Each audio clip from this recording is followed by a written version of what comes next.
Hello, 3 minutes after 10 is the time. Very good morning to you. It's not just about the numbers, is it? It's about the impact as well. So, how realistically, how much time can I spend in the morning moaning about not knowing what to talk about on the show? How about 5 minutes, do you think? Or 2, 3? I can't go more than that, can I? I mean, how can you launch a phone in by moaning about not knowing what you're going to talk about when you come on air? I don't think I need suggestions. If I mention suggestions, I get like 40 messages saying "oules," all from the same person, which is not really helpful at all. I know what I want to talk about today, but I need to explain why I want to talk about it, particularly if you are not directly affected or you don't think you're directly affected by the issue under discussion. So I shall explain why I'm talking about what I'm talking about today by referring to something that I'm not talking about today. Keith, keep an eye on the clock, mate. This has got to be brought in on time. If we were to return to the topic of childcare costs, which we're not going to do, but if we were to return to that topic of childcare costs, how do I guard against a switchboard full of people moaning about how expensive it is without really having anything different to say? So you just move from one caller to another caller talking about how expensive it is. Well, I can't guard against that unless I ask a slightly different question. And the question I would have asked if I was talking about this topic that I'm not actually going to be talking about today, the question I would have asked is whether or not it's ruining your life. And what I mean by that, particularly for women, is that the decision to give up work because childcare costs are so expensive, and that would be the single most governing factor in that decision now. You're going to actually give up work because you'd be running at a loss if you were to pay for full-time childcare for your child. That has ramifications that you will still be suffering from 5, 10, 15, 20 years further down the line. And I don't mean people who have given up work entirely voluntarily and not as a result of financial squeeze or pressure or childcare costs or anything like that. Because I know that coming out of the workplace for 5 years in this country, more than in many other countries, certainly more than in Scandinavian countries, sort of cripples your life chances. It absolutely destroys much of your workplace potential. Coming back in 5 years later, you never come in at the level you left at, and you never really hit the speed or the momentum that you had before you stepped out. So that would have been a good way to do the topic that we're not going to do today, to talk about childcare costs, not in the context of how much it's costing now and how much it hurts, but in the context of 10, 15, 20 years down the line, the kind of impact that it's having, the kind of social impact that this phenomenon has. And in the spirit of that slightly more intelligent question than merely asking you to share your numbers, I'm going to talk about how hard it is to rent a property today. And I come again from a position of complete ignorance.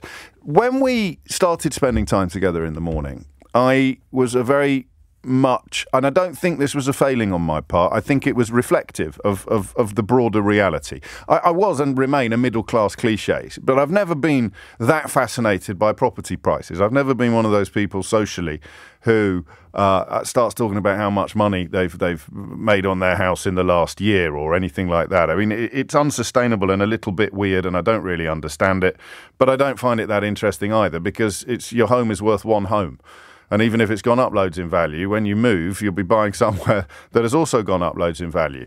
But I used to conduct these conversations from the position of presumption almost that home ownership was the norm, that home ownership was within reach, ultimately, for the majority of people listening. And the statistics back that up. I won't bore you with the detail, but the sort of demographic breakdowns of who listens to this program, it contains a lot of letters like A, B, C's and ones and things like that. And it was reasonable to presume that everybody listening would at least aspire to home ownership. I'm going back 20 years now. I know I look far too young for you to believe I've been here that long, but I have, give or take.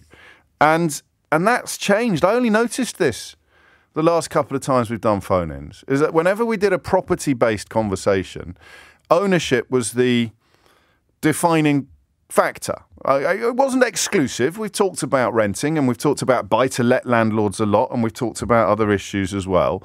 But I've always come at these topics from the perspective of home ownership being the aspiration that we share. And I don't anymore. I can't anymore. The numbers don't support that presumption anymore. The idea that if you come from a certain socioeconomic background, then by the time you're in your late 20s, you'll be looking at getting a mortgage just is not true. Younger colleagues don't actually believe me when I tell them that at the age of 28, I got a 110% mortgage. I got more money from the bank than I needed to buy our first flat. We had money left over. I think we went to Thailand. I mean, insane, really, when compared to the modern market. But my wife and I don't come from moneyed backgrounds. We didn't have savings. So in order to save a deposit, we would have had to rent for much longer than we actually did. I was very lucky in the old renting game. I usually had a room in a flat that was owned by a rich mate, which, has its downsides, but has mostly upsides as well. Apart from developing a minor chip on my shoulder about that kind of thing, I was lucky like that, and all of that.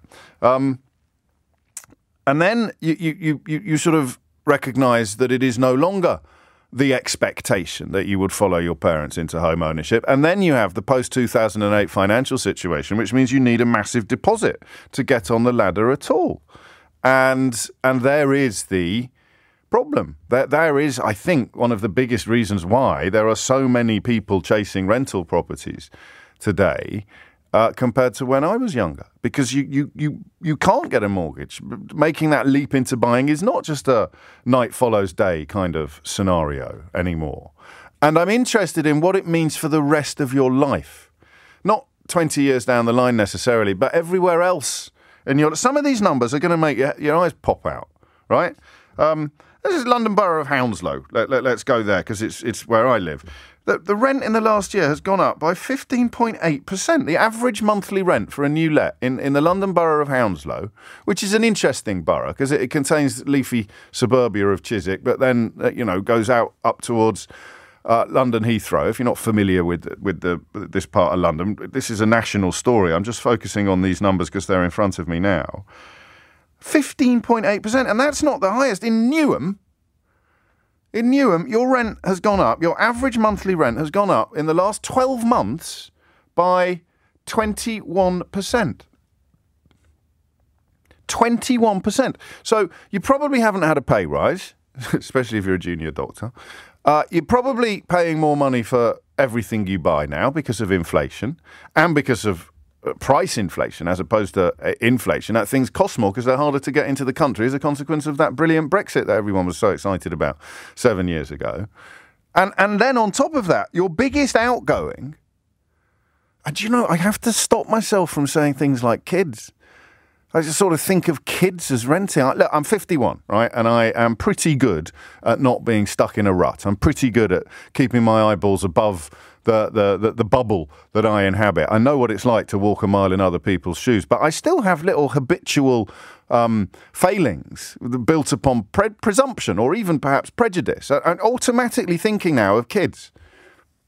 But if I hadn't got that 110% mortgage in when I was 28, if I hadn't fallen in love with my wife, who's considerably better organised than I am, I could have still been scratching around by the time the financial crisis came along, and I would not have been. I mean, who knows? The path not taken has made all the difference. So I have to stop saying kids. I'm talking about people in their 30s, people in their 40s, people who are older than that. The sheer impact of a 21% increase on your biggest monthly outgoing must be absolutely huge. And you never hear anybody talking about it. You turn on your radio and we're all wanging on about small boats. Or, I don't know, what are the subjects we cover on this programme that you don't think we should be talking about quite as much? But there we go. You turn on your radio and we're never talking about your life. Cost of living, kind of do that, but we always do it from the perspective of people who are in danger of falling off the edge, people who are using warm banks. We never do it from the perspective of people who are outwardly fine, but whose pips are beginning to squeak. It's incredible that a 21% increase on your largely monthly outgoing is just reported these days as, bee-ba-doo-ba-doo.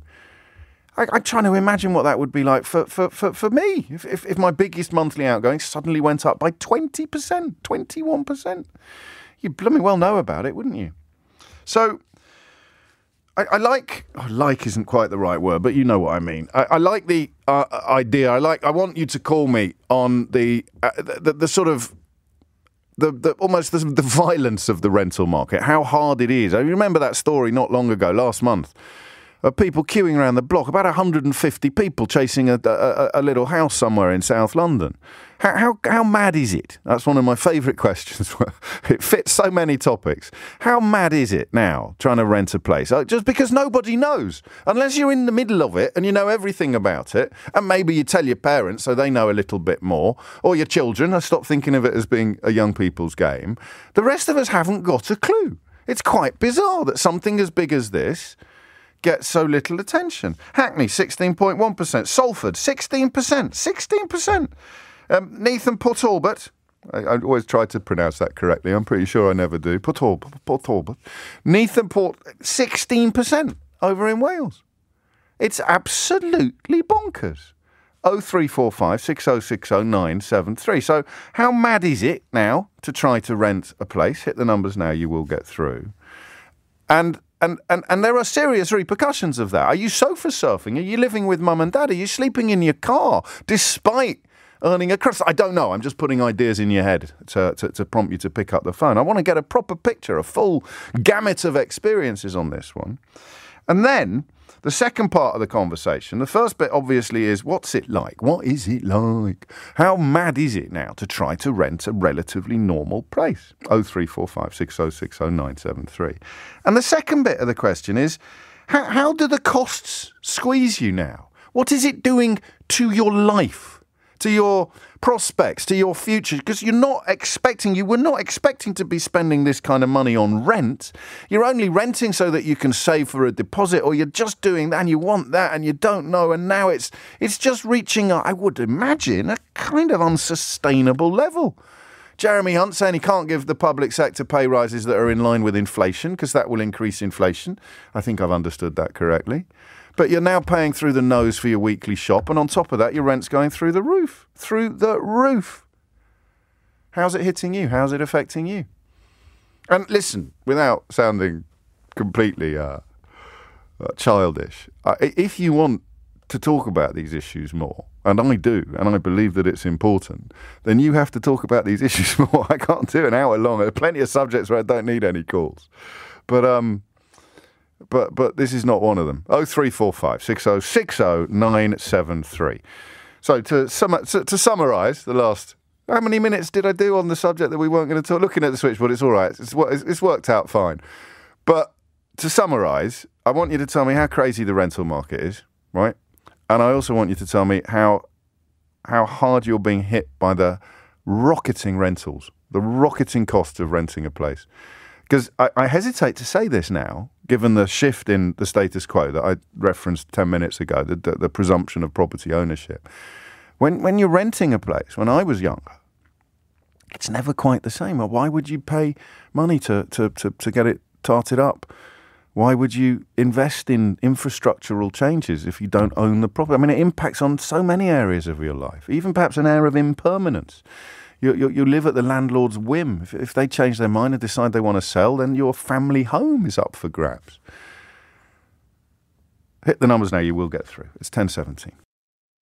It is 20 minutes after 10, and you're listening to James O'Brien on LBC. James, there's been a major influx of van lifers now because of the cost of renting and everything else, which you can probably work out means people living in vans. And Simon in Woking says, I wonder how many more people these days are living in cars. The figures would surely represent an increase in homelessness, albeit not necessarily fitting the stereotype. We spoke to a lad last week, didn't we, who said he'd been told by the what we used to call the DSS, I forget what it's called, Health and Work and Pensions. But anyway, what we used to call the job centre. He should count himself lucky that he had a car to sleep in, because there were plenty of people who don't. I mean, how much of that is linked to the madness in the rental market? The frenzy, the BBC calls it, frenzied market. So the numbers I gave you are for new lets in specific council areas. That's new lets. Overall, nationwide, you're looking at about a 4% annual increase. But in some parts of the country, that is, you can times that by a factor.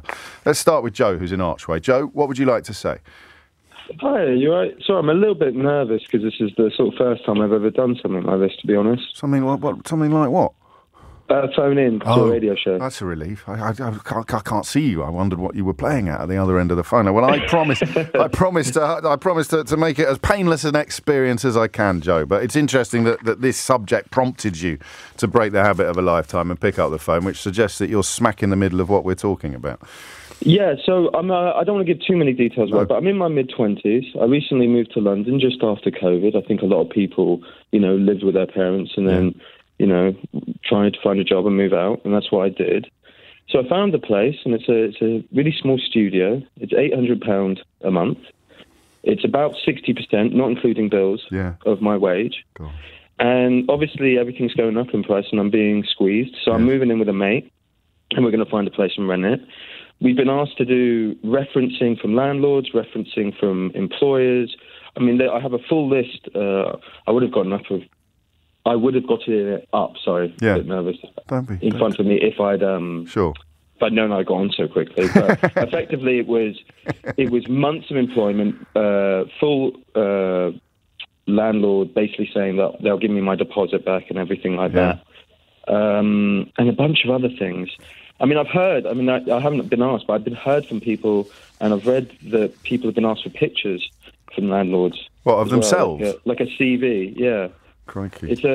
It's an odd experience, and I've been asked to blind bid before on a property. That's astonishing to me. I'm twice your age, and I've put in blind bids on houses I was trying to buy, and that's a horrible experience anyway, because even if you get it, there's always a little part of you thinking, did I go way over what the second highest bid was, and spend the rest of your life thinking you've lost tens of thousands of pounds that you could have clung onto. But for renting, that's incredible.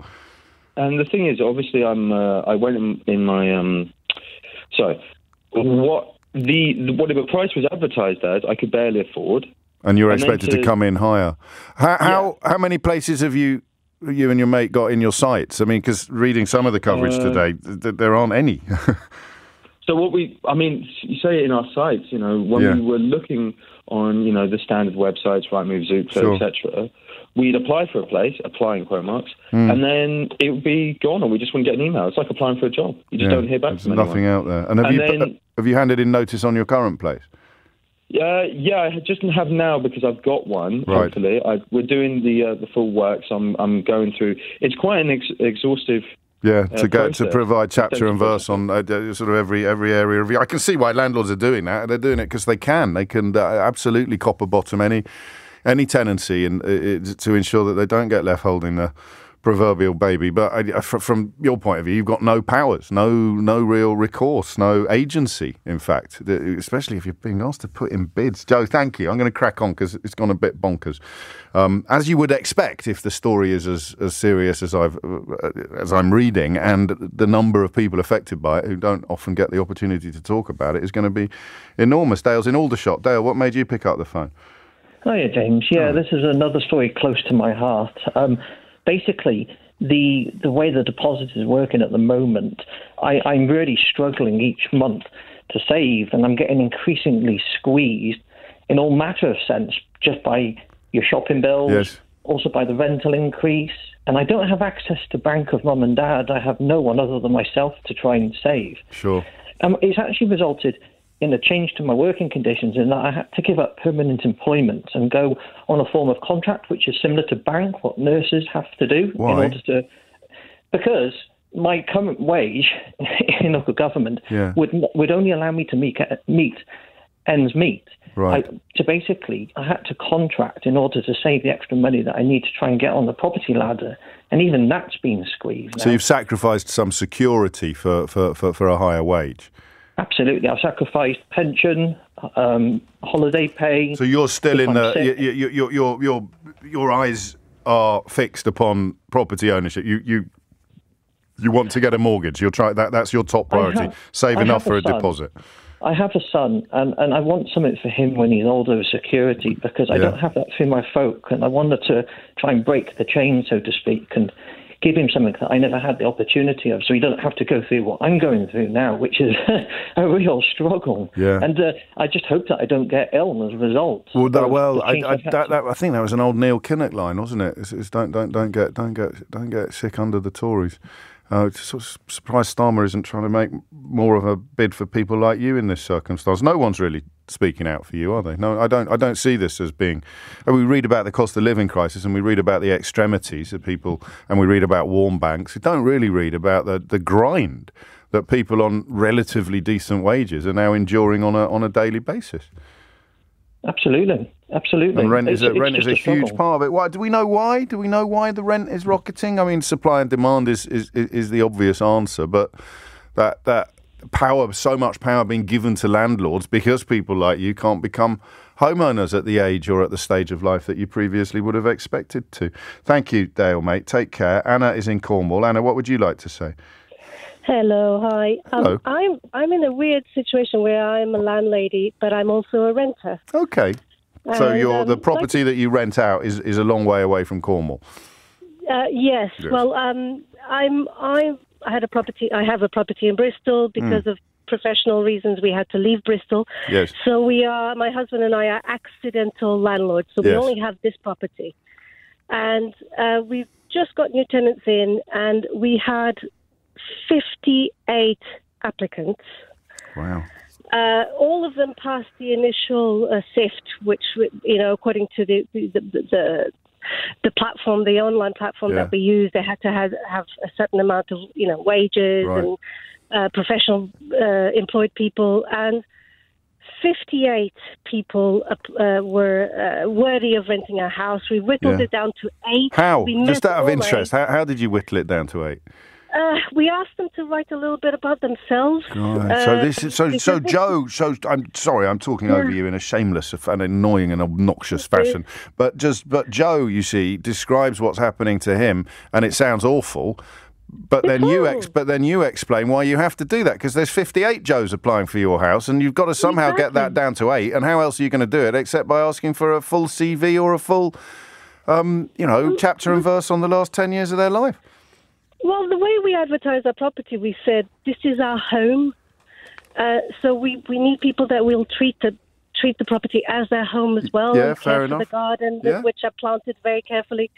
So 58 applicants. One of the other criteria that we then used was that they needed to work either for the NHS or in, the ambulance service. So that's what we used. So fair enough. We ended up interviewing 8 couples that were, in the medical profession, and already living in Bristol. So we didn't want to give opportunity to people moving into Bristol. So people that already lived in Bristol. So we made sure that that's what we did. Yep. It was really hard. At the end of it, we had, we chose 3 couples, and we had to interview them again. And you could have had a sort of Hunger Games type scenario. Oh, it's horrible. It was absolutely horrendous. And when we finally decided on a couple, and he's a junior doctor, and she's a charity lawyer, which I find amazing professions, we had someone else trying to trump them and offering us more money to take them instead of the people we'd chosen. It was the most horrible thing I've had to do, was to turn these people down. If I had 58 houses, I would have rented all those 58 houses. This is why it's perhaps unhelpful sometimes just to blame it all on landlords and to presume that there's greed and rapaciousness, and there is actually legislation in place and incoming that makes the landlord's life harder. What about your financial situation? Because you're being hit by rent rises at the other end of the country, or at the other end of the South Coast. It's funny you say that, because my mortgage in Bristol is going to go up in July by 300%, which means that we're not going to have any income coming in from our house at all. The problem is, in Cornwall, I cannot rent anything because of all the holiday lets and the second homes. So in December last year, we gave up our house in Falmouth that we were renting, and we've decided to become full-time pet sitters. And my husband and I are now traveling the country, taking care of people's pets in their homes, because with the price of rental and the price of the bills, the heating, especially last winter, we could not afford to live where we were. So we're on the road now. We are. Blimey, I didn't see that coming. I know.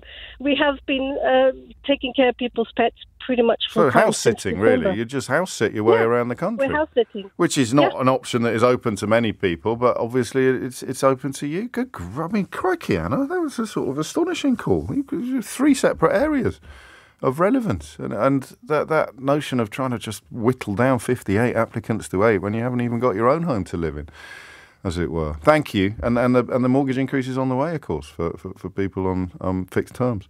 10:32 is the time. Thomas Watts is here now with your headlines. It's 10:36. I did that thing, didn't I, this morning, where I teased a topic in the trail that plays before the end of Nick's show, and then didn't do it on the programme. But it was a reference to. It was around a little bit yesterday, but they've tried to go even harder on it today. Well, one of the senior BMA people, I think he might be the lead actually for junior doctors in the British Medical Association, is on annual leave at the moment. Presumably booked months ago because it coincides with the wedding of a family friend, which, if you read the Daily Telegraph this morning, gets turned into this story. Doctors' union leader cashes in while abroad. And you think, God, that sounds a bit rum. Does anyone use the word rum in this context? Anyone? Jolly well should. I shall mount a comeback for the word. That sounds a little rum, doesn't it, chaps? And you read the story. The militant leader. How do you know he's militant? You just write that, don't you? The militant leader of the Junior Doctors' Union will continue to be paid this week while his striking colleagues lose hundreds of pounds in wages. How come? That's weird. Has he managed to get that special arrangement? Dr. Robert Lawrenson, co-chairman of the BMA's Junior Doctors Committee, will not man picket lines this week. God, that's a bit... What? Why? After taking a week off to attend a wedding. Oh, why is that news? Why is that even a story? And what do you think he's going to say? He's going to say, oh, no, we can't do it that week. I've got to go to a wedding. Could you imagine that? You arrange this industrial action, this unprecedented industrial action, this 4-day strike to cause, ideally, maximum disruption, whether you like that or not. That's the point of an industrial action. That's why it's happening in the Easter holidays, around the time of the bank holidays as well. Can you imagine if he turned around? So either he has to phone up his friends or his family, whoever it is, and say, oh, sorry, I'm not coming to your wedding. Or he has to tell everyone else, oh, we can't go on strike that week. This is ridiculous. This is absolutely ridiculous. And of course, because it's annual leave, he's getting paid. Whereas if he was actually on strike, he would be eschewing his wages. Now that is, I mentioned to you on Tuesday actually, we weren't here on Monday, how desperate it usually is, the attempts to malign anyone in the public sector taking industrial action. And I was commenting upon how they hadn't seemed to find anything to go after on this occasion. But there you go, they found it. The doctor is on holiday and therefore not on strike. Hold the front page, lads. And the Daily Telegraph actually did hold the front page for an introduction to that story. He's cashing in from abroad. He's on holiday. He's at a wedding. Incredible. If there's a junior doctor in the country who cares about that, I shall give you the money myself. 10:38 is the time. Back to renting. Emma's in Ealing. Emma, what would you like to say? I think the rental market at the moment is absolutely crazy. I'm an estate agent in Ealing, when we put a property on the rental market, the phone rings off the hook. We probably get about 100 inquiries in the first hour. Whoa. So much so that we actually take the property off and just deal with those initial inquiries. After an hour? After an hour. So, I mean, so people are out there now in a state of constant vigilance, in a state of constant almost paranoia. They're desperately, as soon as something appears, they're on the phone. Exactly. And then you've got so many people ringing in, you can take it off after an hour and just start sifting through what you've already got. Exactly. And then we vet through each one. So make sure that they pass all the criteria. Yes. Make sure that they're not self-employed, or if they are self-employed, they earn 3 times the rent. Wow. And then literally, when we show the property... So you need their tax returns then, do you? Or we need everything, definitely, everything, yeah. And then when we show the property, on the actual viewing, we take the offer forms with us. So if we show 11 people will offer on that property. So you get overbidding, so people bidding over the market value. And then the landlord decides who rents their property. Yeah, of course. So then they decide, are they employed? What do they do? And inevitably, the safe bet, so i.e. your doctors, your lawyers, your bankers, your white-collar workers, are the ones that are getting these properties. So it's kind of, the disparity between the rich and the poor at times like this just gets so much larger. Of course it does. I mean, oddly, while it is very good for business, it sounds as if you are, if not complaining, then at least commiserating.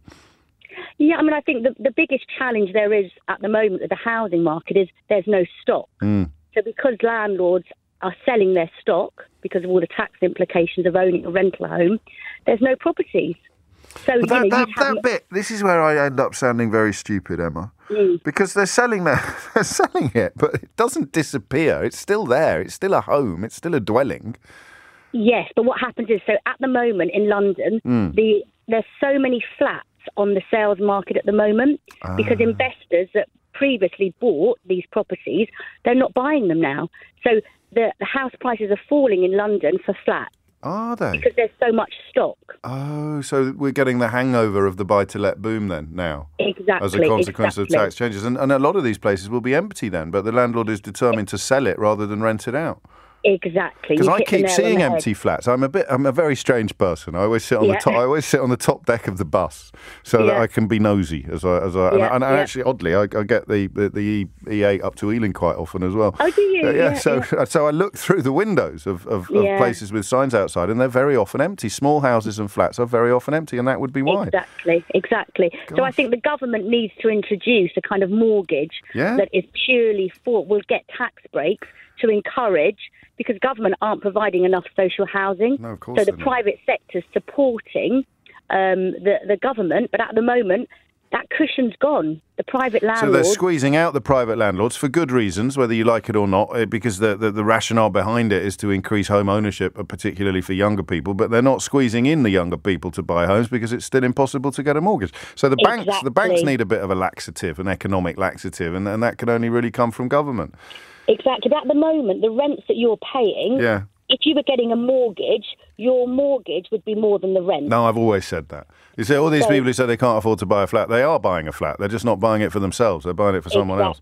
And that is what had to change. The Tories created that rentier class, that landlord class, and you can see why it was attractive. I mean, you were essentially getting a property bought for you by someone who couldn't get on the property ladder, but it had to pop, and it's popping now. Thank you, Emma. That's a wonderful perspective as well, because we are encouraged sometimes to think of landlords and estate agents as only being in it for the money, but it can't be much fun to be dealing in disappointment on such an epic scale. And the idea of overbidding for a flat, for a rental flat, I think that really makes me feel every one of my 51 years. That idea, I found seal bids terrifying for houses when we were younger, when we were moving. But for a flat, because every time you put 10 quid on your rental offer, you're taking 10 quid off something else, whether it's the money you're saving for a deposit or whether it's, the money that you're spending on food or energy. It's just insane.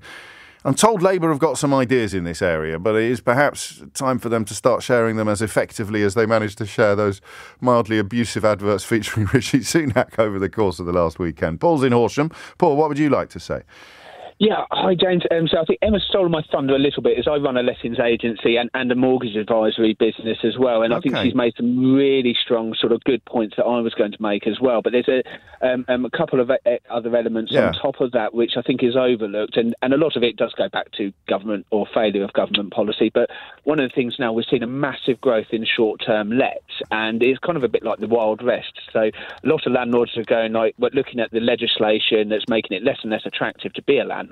Yes. So I think the actual stock of rental supplied properties is around, kind of statically, around 800,000 for the last few years. It had been growing, but legislation has sort of put a stop to that growth. But of course, the demand has grown, so that's created this lack of equilibrium. But then a lot of landlords are now taking their properties and going into the short-term Airbnb market. That is regulated, but not very effectively, because we talked about this a bit last month, and a couple of people rang in who've done that, and they were probably breaking the rules but didn't realise it. So do you know what the rules are? Oh, absolutely. You're completely breaking your mortgage rules by, but of course, see no evil, hear no evil. So it's sort of, it's only when the mortgage comes up to renewal, the mortgage lender might have a little look on the Airbnb website. Oh, really? See, are these people doing a short-term let? And yes, they are. So, right, we're not going to lend to you. And so they can get specialist mortgages, but it's people that are savvy to it just sort of play the system. No, okay, that makes sense. So what if I put you in charge? What would you do first? Increase the supply of housing. So build more houses. That's a fairly obvious answer to the question. That's it, because we're actually seeing where we are in Horsham property prices dropping as well.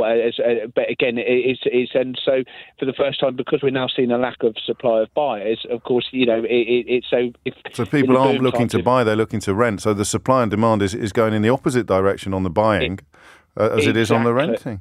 Exactly. So rents are still going through the roof, and absolutely, as Emma said, it is. You kind of you launch a property, and you sometimes you're like, oh, we've got to take it off the market. This is insane. Where does it end, Paul? Oh God, I think if I could answer that, I'd be in a far better position in life than I am now. But sure, because you could make financial decisions based upon knowing that where the direction of traffic was going to end up. But it sounds unsustainable. It sounds like a stick that's going to snap. The Labour Party has launched a major review of the private rental sector. It was announced in January. Lisa Nandy is in charge of it. A bit thin on the ground with regard to detail, but certainly looking at it will be led by Stephen Cowan, I beg your pardon, the leader of Hammersmith and Fulham Council, the Levelling Up Secretary, Lisa Nandy, sort of overseeing it. She announced it in January, looking at buy-to-let landlords, second homeowners in particular, but and a renters' charter will be in place within 100 days if Labour win the election, which would reduce Section 21 evictions, reduce eviction powers for landlords, 4-month notice periods, just to make that would address some of the points that Paul is making, actually. So credit where credit's due. You've got notice periods and what have you, so it would do away with some of the problems that we've been hearing about, but by no means all of them. That's two landlords two estate agents on the trot. Back to renters next, 0345 6060973. I don't like doing phone-ins where I say, oh gosh, how depressing. But it must be really depressing. If you're one of those 100 people ringing Emma up for an hour when a property appears, and you're probably going to be one of the 99 that doesn't get it, and how long can you sustain that? Sounds like a hamster wheel. Is that it now for you? Is that the guiding light of your life at the moment, is trying to find a place to rent? It must be awful. 10:47 is the time.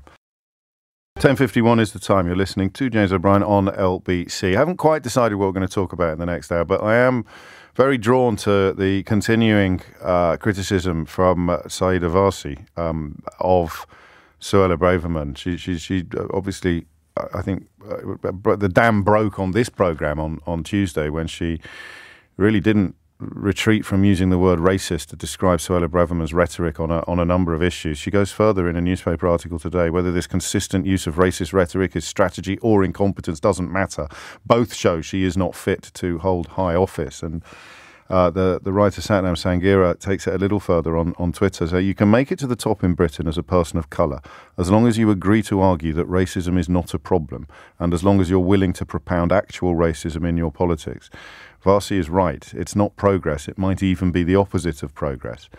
And as a white person, I am uncomfortable on the territory that Satnam explores there. And I want to talk about it. I like talking about things that make me uncomfortable for two reasons. It keeps you honest. And ideally, at the end of the conversation, you feel a bit less uncomfortable than you did at the beginning. But a few of you picked up on that question I asked her at the end of the interview. But when I said it, it discomforts me to ask this question, because I think that's become quite a large part of the problem. I really do. The fact that I don't really pull my punches when I'm criticising politicians, particularly when it comes to what I see as racist rhetoric, but I definitely pull my punches when the politician deploying racist rhetoric is from an ethnic minority. I don't know what to do about that, and I'm going to ask for your help probably. If not today, then tomorrow. Back to renting. Sam's in Rickmansworth. Sam, what made you pick up the phone? Hi, yeah. So I left northwest London about 3 years ago, just as COVID started. Yes. I was about to have a baby. I wanted to reduce my costs and have like a better quality of life. So I moved out to Rickmansworth. 3 years later now, I need to move. My landlord's selling. She can't afford to keep the property because of the remortgage. Costs generally, they have increased. I've been looking for a few months now. You've got like the advertised price, which is like the market value for the rent for that property. And then there's bidding wars, like these agents have said. So when you go to view a property, say it's marketed at $1,500, the agents immediately then say to you, well, actually, someone's already gone above that. So if you're going to make an offer, it needs to be over that amount. So the $1,500 already then becomes like a $1,700 margin. So that's another sort of 20% increase. And then you have extra bits of like the deposit you need to pay. And you'll have agents ask you questions like, well, actually, somebody else is offering 6 months rent up front. Yeah. Can you do anything like that?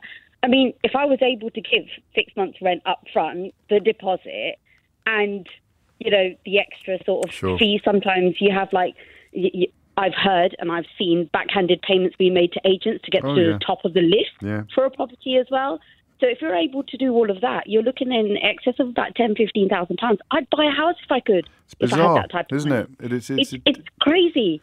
It's madness. What are you going to do? But they're digging so much into then your personal circumstances too, and I do feel like there is judgment against people who are like... Yeah, but I found Anna's children. call. I don't know if you heard Anna right at the beginning, who is in a situation of being an accidental landlord and doesn't have much themselves. They're now sort of house sitting, really, to keep a roof over their own head while renting out a property that they have in Bristol. And she was explaining that when you've got 58 people applying in the first 10 minutes for a property, what are you going to do to sift it down, except ask for more details from everybody applying? So I see both sides of that coin, the sense of intrusion and almost prurience, and judgment is the word that you've just used. But on the other hand, how are you going to whittle 100 applications down to 10 viewings without asking more questions? Yeah, I mean, to be honest, I think there needs to be a bit more legislation in that area, especially when it comes to around agents and advertising. I mean, there should be a limit on how many agents can get involved in a property for viewings and how many people can actually view it, to then give everyone a fair chance. Because where you've got, say, 100 applications, like quite rightly so, someone's then going to be digging into your real personal circumstances to see who the best fit is for them. That's then not giving an opportunity for someone else who perhaps come from a less privileged background. Yeah. It's not entirely fair. No, well, I mean, there is actually a paper which I'll share on Twitter about what Labour are doing, the New Deal on housing. I think it's relative. I should check the date on it, actually, before I tweet it anyway. But you're right. Sometimes it is only legislation that can address these issues. And as if by clockwork, Liz Truss was in America at a opaque, very right-wing think tank at the weekend talking about how we need less government and less legislation. And it is insane.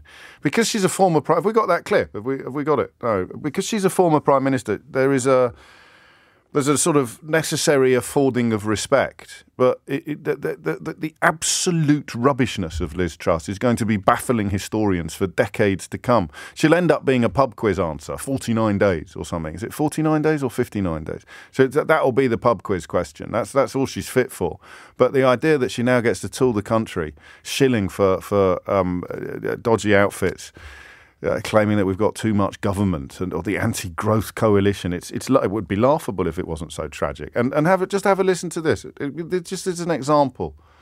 No, don't have a listen to it. Okay. 10:56 is the time. Let's go to Mark, who's in Red Hill. Oh, I see, 50 days. I thought it was a 50-second clip that you were putting on the screen in front of me, which is why I said, could we play it out? Mark, what made you pick up the phone?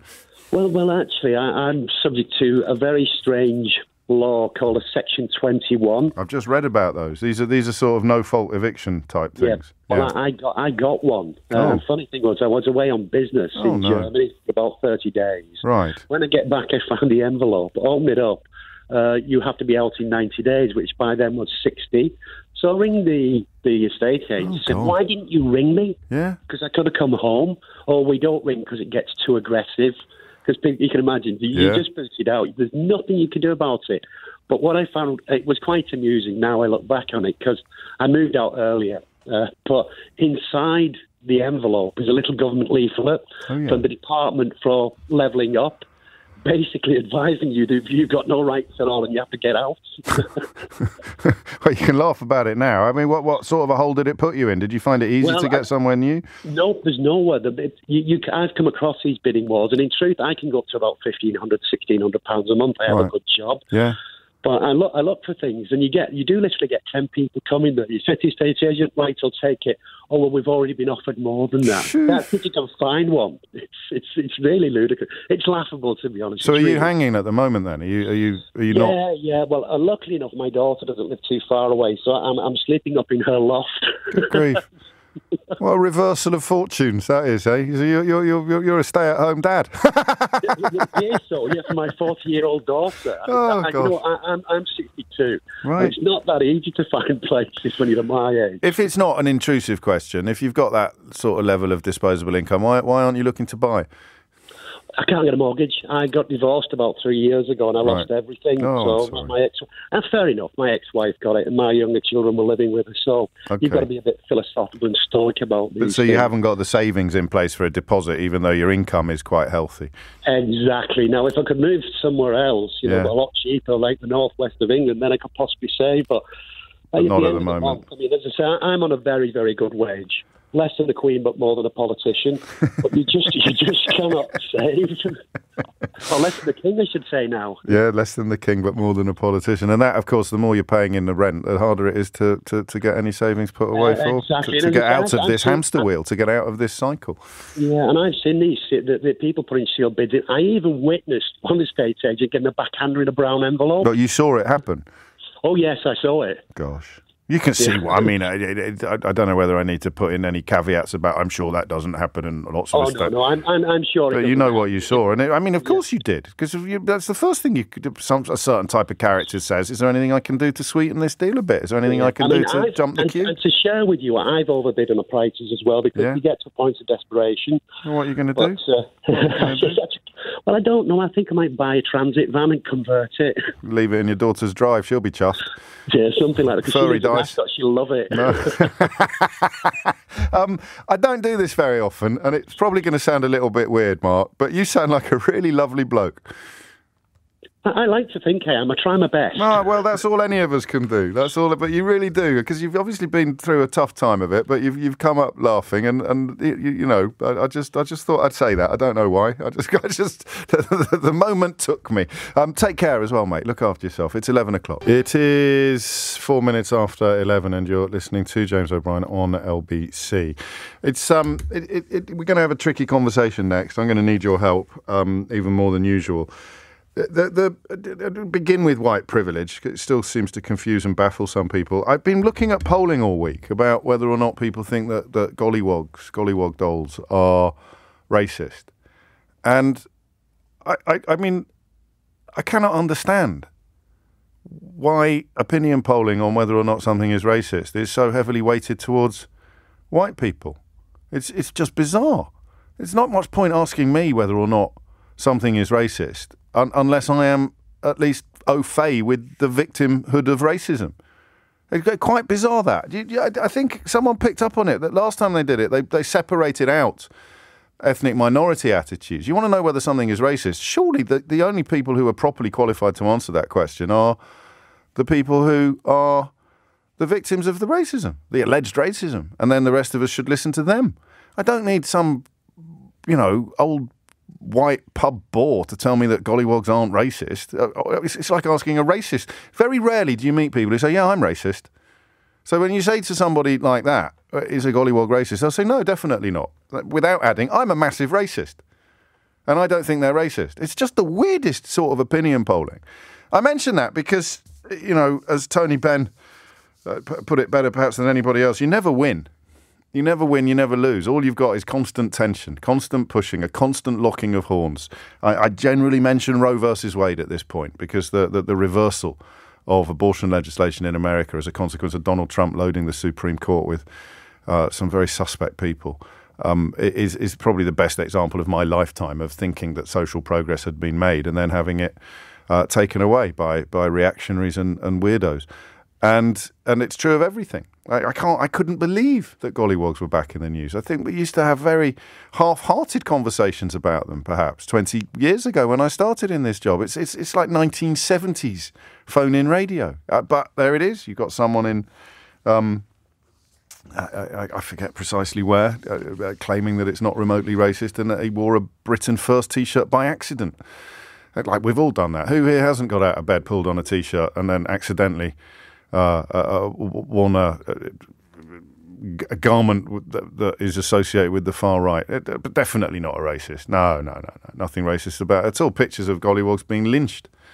A little line saying they used to lynch them in Mississippi. No, not racist at all, just an accidental T-shirt wearer. It's just pathetic. And of course, inevitably, given that so much of the media is about pushing provocation and we're going to have an argument and the Daily Mail's going to commission. And I'll say this because this is exactly the topic that we're about to go into. The Daily Mail will find one of the only black people in the country that doesn't think gollywogs are racist to write an article about why gollywogs aren't racist. I don't know whether they did that, but you know that they would do. You know that is... And then they'll pop up on one of those weird new television channels claiming to speak for their entire ethnicity when in fact they speak only for themselves. And that is part of the problem I have when we turn our attention to Suella Braverman's week, which began on this programme on Tuesday with... You could probably tell if you watched the clip, I was quite surprised by how far she went. You've got to phrase the question very carefully. At least I, as a white man, feel you have to phrase the question very carefully when asking whether or not Suella Braverman, in this case, received some form of cover by dint of her own ethnicity. If a white Home Secretary said what she said about Asian men or about the small boats, I'm pretty sure we would have gone in much harder. I'm using the royal we there. I mean I. I'm pretty sure I would have gone in much harder. I tried a tweet about a few months ago where I just expressed the difficulty I have understanding how children of people who've come here from overseas can harbour such negative attitudes towards other people who want to come here from overseas. But I think I used the phrase children of immigrants, and that upset people. I was told by a slightly odd exchange with an Observer journalist that was itself racist because it is shorthand for people of colour. I didn't know that. I'm still not sure that I fully understand.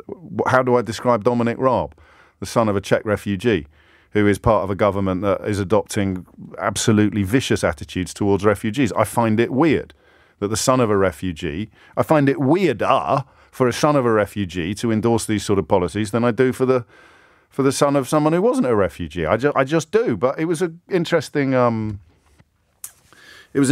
experience of the importance of nuance, and also the fact that as a white bloke I have insights. I have different insights. I don't have the same insights as I would have had if I'd grown up with darker skin, with brown or black skin. I just don't. But what do you do then on this one? What do you do? What, as a white person, can you say, echoing what Suella Braverman said on Tuesday? So Suella Braverman is indulging in racist rhetoric. She is behaving like a racist. She is, Varsi would claim, almost hiding behind her own ethnicity. She is insulated from the accusation of racism by being from a part of society that would be traditionally viewed as a potential victim of racism. She says herself today, whether this consistent use of racist rhetoric is strategy or incompetence, however, doesn't matter. Both show she is not fit to hold high office. My friend Satnam Sanghera, author of the absolutely brilliant Empire Land and Times columnist, goes a little further this morning. He says you can make it to the top in Britain. He obviously means Tory Britain. He means Britain under this conservative government, as a person of colour, as long as you agree to argue that racism is not a problem, as long as you're willing to propound actual racism in your politics. Varsi is right. It's not progress. It might even be the opposite of progress. And it's a brave piece, I think, for a former co-chair of the Conservative Party to have written. It is very, very strong. It won't get the coverage you'd expect because it is very uncomfortable reading for people who cheerlead for the current Conservative Party. And I don't think we need to explain that any further. But this is the line here. Braverman's own ethnic origin. I think I'm going to ask you whether you agree with Suella Braverman. And then in the course of that conversation, I'm going to try to work out what a white person can and can't say, and whether or not a white person can go as far as Suella Braverman, because I'm not embarrassed to tell you that in the first instance I am uncomfortable doing that. I really am. Braverman's own ethnic origin, this is Suella's words, Braverman's own ethnic origin has shielded her from criticism for too long. Now, and by that, I don't mean idiots who say, if I criticise Suella Braverman, then some far-right wombat will call me racist. That's a bit like, if you say it's pretty bad to chain up rent boys to the wall in the context of something that Boy George was convicted for some years ago, that is not homophobic. So it's very bad to chain people to walls. That's not homophobic. And to say this is a disgusting policy or she's cackling in that photograph taken in Rwanda. You're not basing your criticism on her skin colour. But you are bringing her skin colour into it here. That's why I find it fraught territory. Braverman's own ethnic origin has shielded her from criticism for too long. That's it, isn't it? You just don't bring her skin colour into it. You talk about her and you treat her exactly as you would a white politician, expounding exactly the same policies. Maybe that's the first point of progress. And she goes on, Suella Braverman goes on, many people within the Conservative Party have been hesitant to call out what has been staring members in the face. They struggle to hold an ethnic minority MP to account in the same way they would a white parliamentarian. This needs to change. If we are going to start to have honest conversations, let's start by saying this. Black and brown people can be racist too. Wow. And she takes aim at Rishi Sunak as well, saying that although he didn't use the same language as Braverman and he looked uncomfortable when he was questioned about it, as head of the party, the responsibility stops with him. As the first Prime Minister from an ethnic minority background, he should not want to be remembered for presiding over a government that engaged in racist rhetoric. So there's a lot here to get our teeth into. I think the perspective of people of colour will be of much, much more value, in the first instance at least, than the perspective of people from my ethnicity. I obviously have a profile of sorts, so I'm always conscious of sensitivity and the importance of nuance. But because Suella Braverman is a very senior Conservative politician, a baroness no less, who sits in the House of Lords, a former co-chair of the whole party, I am more comfortable talking about this than I would have been if this had come from critics of the government, if this had come from people who were not, if you like, on the same team, ostensibly. And that's a weakness on my part. That's a lack of courage, a lack of conviction on my part, which I'm going to try and fix in the course of the next hour with your help. So there it is. Braverman's own ethnic origin has shielded her from criticism for too long. Many people within the Conservative Party have been hesitant to call out what has been staring members in the face, not just within the Conservative Party, but within the media as well. Even relatively tireless critics of racism, and I'll allow myself in that category, are uncomfortable going after Suella Braverman or Kemi Badenoch as well, when that report was published claiming that there was no such thing as institutional racism. I'm not sure a white politician could have got away with that. I just don't think a white politician would have been as comfortable in the public space arguing that there's no such thing as racism when everybody knows that there is. So that takes us back to Satnam Sangira's point, which is you can only really get ahead under this Conservative government. You can only really end up on top under this Conservative government if you are prepared to argue that racism is not a problem and you are willing to propound actual racism in your politics. So what do you think? Does Suella Braverman get a pass on her racist rhetoric because of her ethnicity? 0345 6060 973. Suella Braverman is adamant that she does. I agree, but I don't know that I would have had the guts to say that out loud if Suella Braverman hadn't said it first. And that's a problem for me that needs to be addressed. Why? Why would I be more reluctant? I mean, the way she talks about dreaming about refugees, it's just weird and slightly sick. Dreaming about refugees being deported against their will to a country they've arguably quite possibly never heard of, a country with a record of shooting refugees who protest about things like food. It's just weird and it's sick. And it's obviously, in some way, shape or form, it's racist. And yet when I look at Suella Braverman, I see someone who, in my mind's eye, is much, much more likely to be a victim of racism than to be a proponent of it. Suella Braverman sort of breaks the dam this week by saying, no, get off the fence. That's racist. You've got to say so. And I think she's right. Do you? 0345 6060 973. And if it's not too self-referential, should a white person be more conscious of this criticism than a person of colour? The more I think about it, the more I wonder whether actually this is going to be very helpful. You just talk about the rhetoric, the policies, the vocabulary, the language. It doesn't need to reference ethnicity at all, does it? 0345 6060 973 is the number that you need. And is, I mean, I suppose the first way into this question, is Suella Braverman guilty of what Suella Braverman accuses her of. It's 11:17.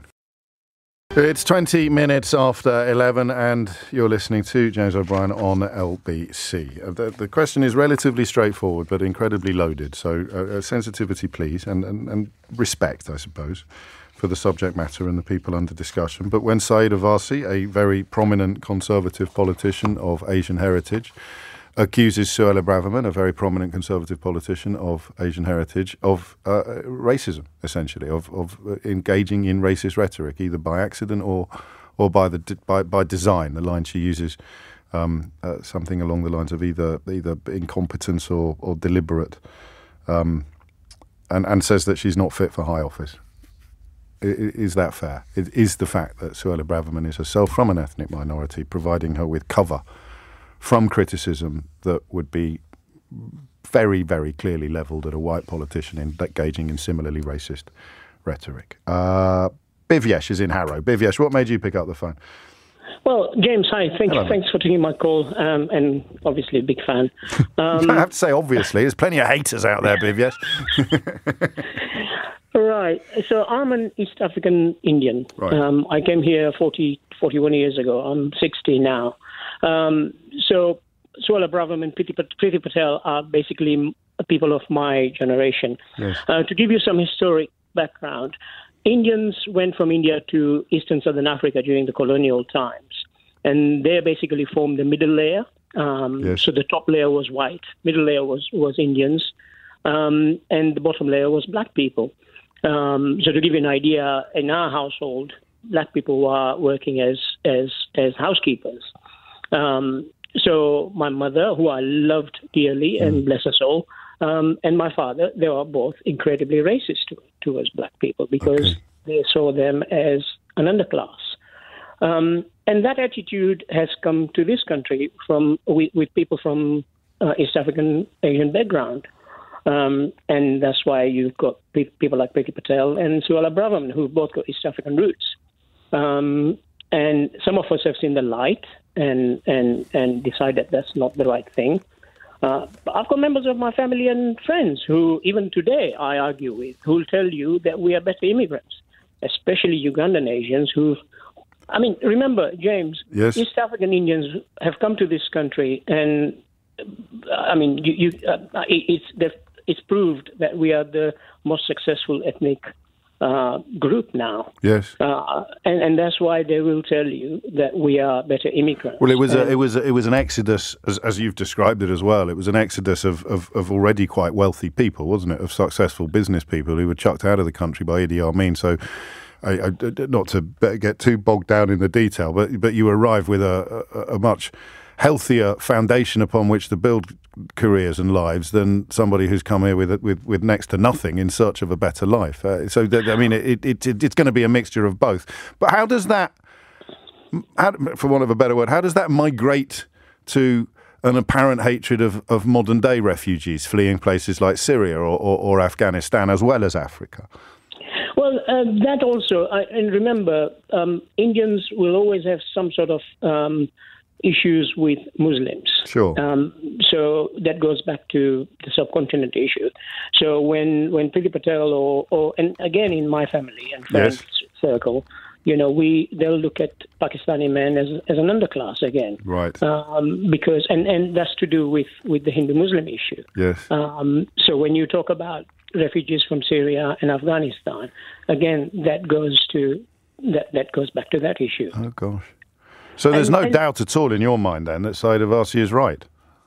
Oh, 100%. And I've actually, I'm a cab driver. I've been very lucky to have taken Suella Braverman from Parliament Square to King's Cross. And we had a fantastic discussion. It was a few years back. Yeah. No, absolutely, 100% right. I mean, Priti Patel and Suella Braverman are out and out racist. Rishi Sunak, I think he's playing a very dangerous game. I don't think he is, but he's allowing this to happen. This is the point. This is the point that Varsi makes in the Guardian today, which has been picked up quite widely, in that he looked uncomfortable when asked about the language that Braverman had used, and didn't use that language himself. But her point is that this is on his watch. The buck stops with him. And James, to give you one example, and like I said, I loved my mother dearly. So Yes. my father died, and we came here in 1981, and she then was very ill with lupus. I remember this. She was in Charing Cross Hospital, and she refused to be treated by a Nigerian nurse. Good grief. And that's an Indian woman. Yeah. How did she process being on the receiving end of racism herself, if she was? I mean, I hope she wasn't, but in that era... She wasn't, because she didn't go out that much, whereas I did. I mean, and to be honest, when I arrived here at the age of 19, I'm 60 now, I had all that inbuilt racism in me as well. Yeah. And then I was quite shocked that I was called the P word walking the streets in Tooting at that time. Well, I mean, you can laugh about it, and I'm glad that you can, but it's the sort of foundation of my ignorance on this, when I find it hard that someone who has benefited from migration has such negative attitudes towards migration. I'm actually just being a bit silly, aren't I? I mean, it's. I feel sorry for white people in this case, especially liberal white people, because they are so scared to call this out. Whereas I can call it out straight away. Yeah. You know, and I've had this discussion with people in my camp, and they've gone, "Oh my God, we never thought of that."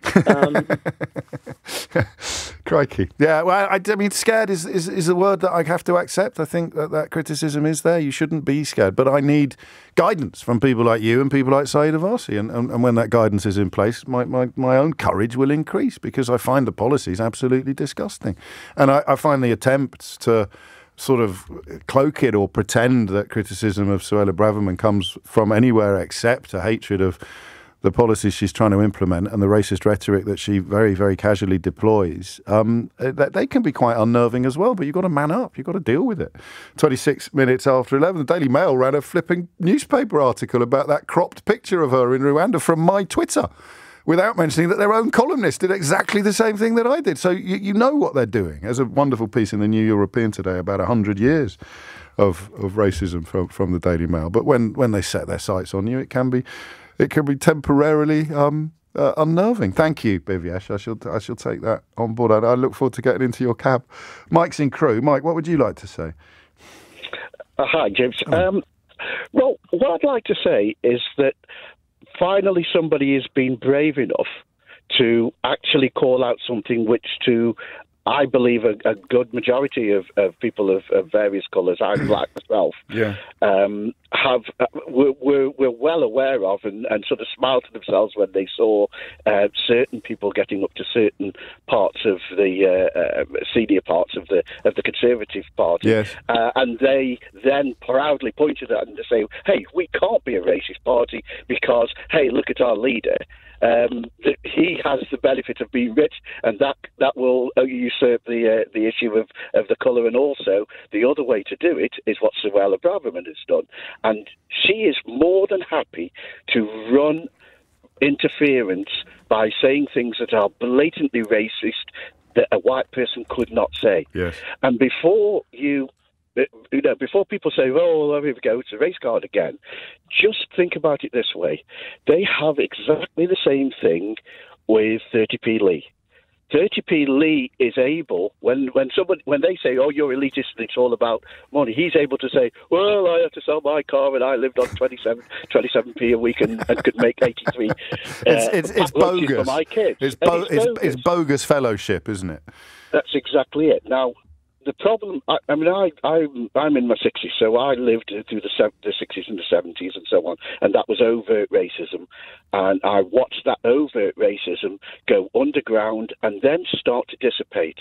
And strangely enough, through the last 5-10 years or so, I've seen it go right back to, not as bad as it was, but going right back in the opposite direction. And now it's coached, because you can hide behind patriotism in America, or just Britain first, if you like, or the Farage type side. Well, you go with anti-woke now as well, don't you? So the kind of people who say there's too many black people on the telly now just say, oh, the BBC's gone woke, but you know exactly what they're saying. Exactly. And what happens is, and this is my prediction, we will follow America, and the word woke was never mentioned only a couple of years ago, and it started off with the Republican Party and has now made it onto the Daily Mail's front page, and that will continue to do it. And what it does is because black people don't care if you call something a blackboard. We really do not care. It's only if you describe me and feel that you have to say coloured gentleman or something similar to that, it's because you feel uncomfortable saying black in case it offends me. Yes. Now, that isn't racism in and of itself. That's you being concerned about. It's nervousness and respect, which sometimes leads people into places that they didn't want to get led to. And also the way that words change meaning and change weight over the years can confuse people as well. But that, so I mean, like Bivyesh, you're under no doubt at all that Suella Braverman is calling this correctly. Absolutely, 100%. My sister's a doctor, and we had this conversation only 2 days ago. And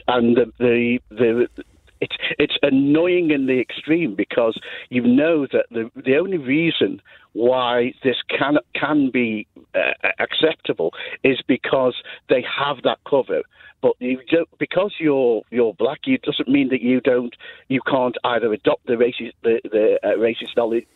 language of your peers, or you can't be racist in and of itself. And there are people who, of course, were backing that so-called Sewell report, which Doreen Lawrence described as risking pushing the fight against racism back 20 years or more by undermining the existence of structural racism. Just to pick up on your point about a sense of moving backwards. 31 minutes after 11 is the time. Thomas Watts is here now with your headlines. 25 to 12 is the time. I am Asian. I'm reading a text now, obviously, and I have said that this Tory party is using politicians of colour to pass racist policies. It started with Priti Patel. A lot of people mentioning Priti Patel, Divyesh, who was up first doing so, and rather lovely on Twitter, actually.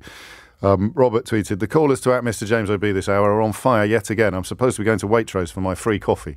Very on brand there, Robert. Thank you. But amazingly, it appears it arrived at exactly the same moment that Divyesh got in touch to tweet, "Blimey, even at 60, I was petrified to chat to Mr. James O.B." So praise for the caller appearing on my Twitter feed right next to the caller. Another text, James, it is racism coming from Braverman. But surely the sort of people she is attempting to appeal to are not going to vote for her for the very mechanism she is employing to gain their support. I don't know, actually. That is something I find very intriguing, very, very fascinating. A lot of you going a little further and pointing out that the kind of people that Suella Braverman's rhetoric is designed to appeal to are the kind of people that would have called Divyesh and her the P word in public not that long ago, 11:36. And if you need to see just how near to the surface that kind of bile is, then just look at some of the coverage of the story of the pub with the gollywog display that has been almost like a sort of almost like resurrected from a crypt of racist journalism that's been around this week. 11:37 is the time. Let's go to Kamal, who's in Birmingham. Kamal, what would you like to say? Right, so first of all, Braverman absolutely is racist. If Norman Tebbit in the 80s had come out with this rhetoric and that kind of aggression, she makes him look like a liberal leftist. But what I wanted to bring to the discussion is that my parents are of East Asian origin. They voted for Rishi, or will vote for Rishi, purely because he is Indian. So this discussion is incredibly nuanced. So I'm in Birmingham. There's a lot of racial tension here. Yes. And, there's people of my race, voted for Brexit, not for racism, but they felt immigrants are putting a lot of pressure on the public services, so schools, NHS, GPs. Yes. So that's why a lot of Asian people voted for Brexit. And the rhetoric that Braverman and Rishi are, promoting, they're bought in. They are winning the argument with a lot of Asian people now. Oh, that's interesting. So my father, he was absolutely a union member, a Labour supporter. But with Rishi coming in now, he is actually pro all of these policies.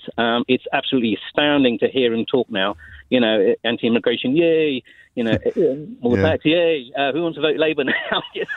So they are definitely winning that argument with a certain demographic, and that demographic are Asians, and it is incredibly nuanced. So you can't just say, well, she's racist, because you could then accuse a majority of Asians of being racism, and that racism is has been inherent.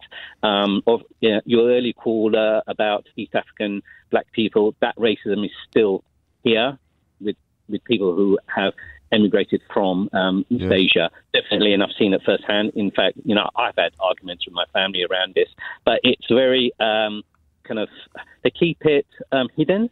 Because obviously, with my kind of white friends, it's hidden, but I have expressed it, and I would actually argue my white friends are probably more liberal than a lot of my friends and family of Asian origin. And it's patronising to be surprised by that, really, for people like me. Of course, I mean, you're looking at class, you're looking at age, you're looking at history, and you're looking at the effects of media as well, the way things are reported, the way the small boats are reported. You don't have to be a fully paid up member of the EDL to be slightly unnerved by the way that the small boats issue is reported and the deployment of words like illegal inaccurately all the time. It seeps into people.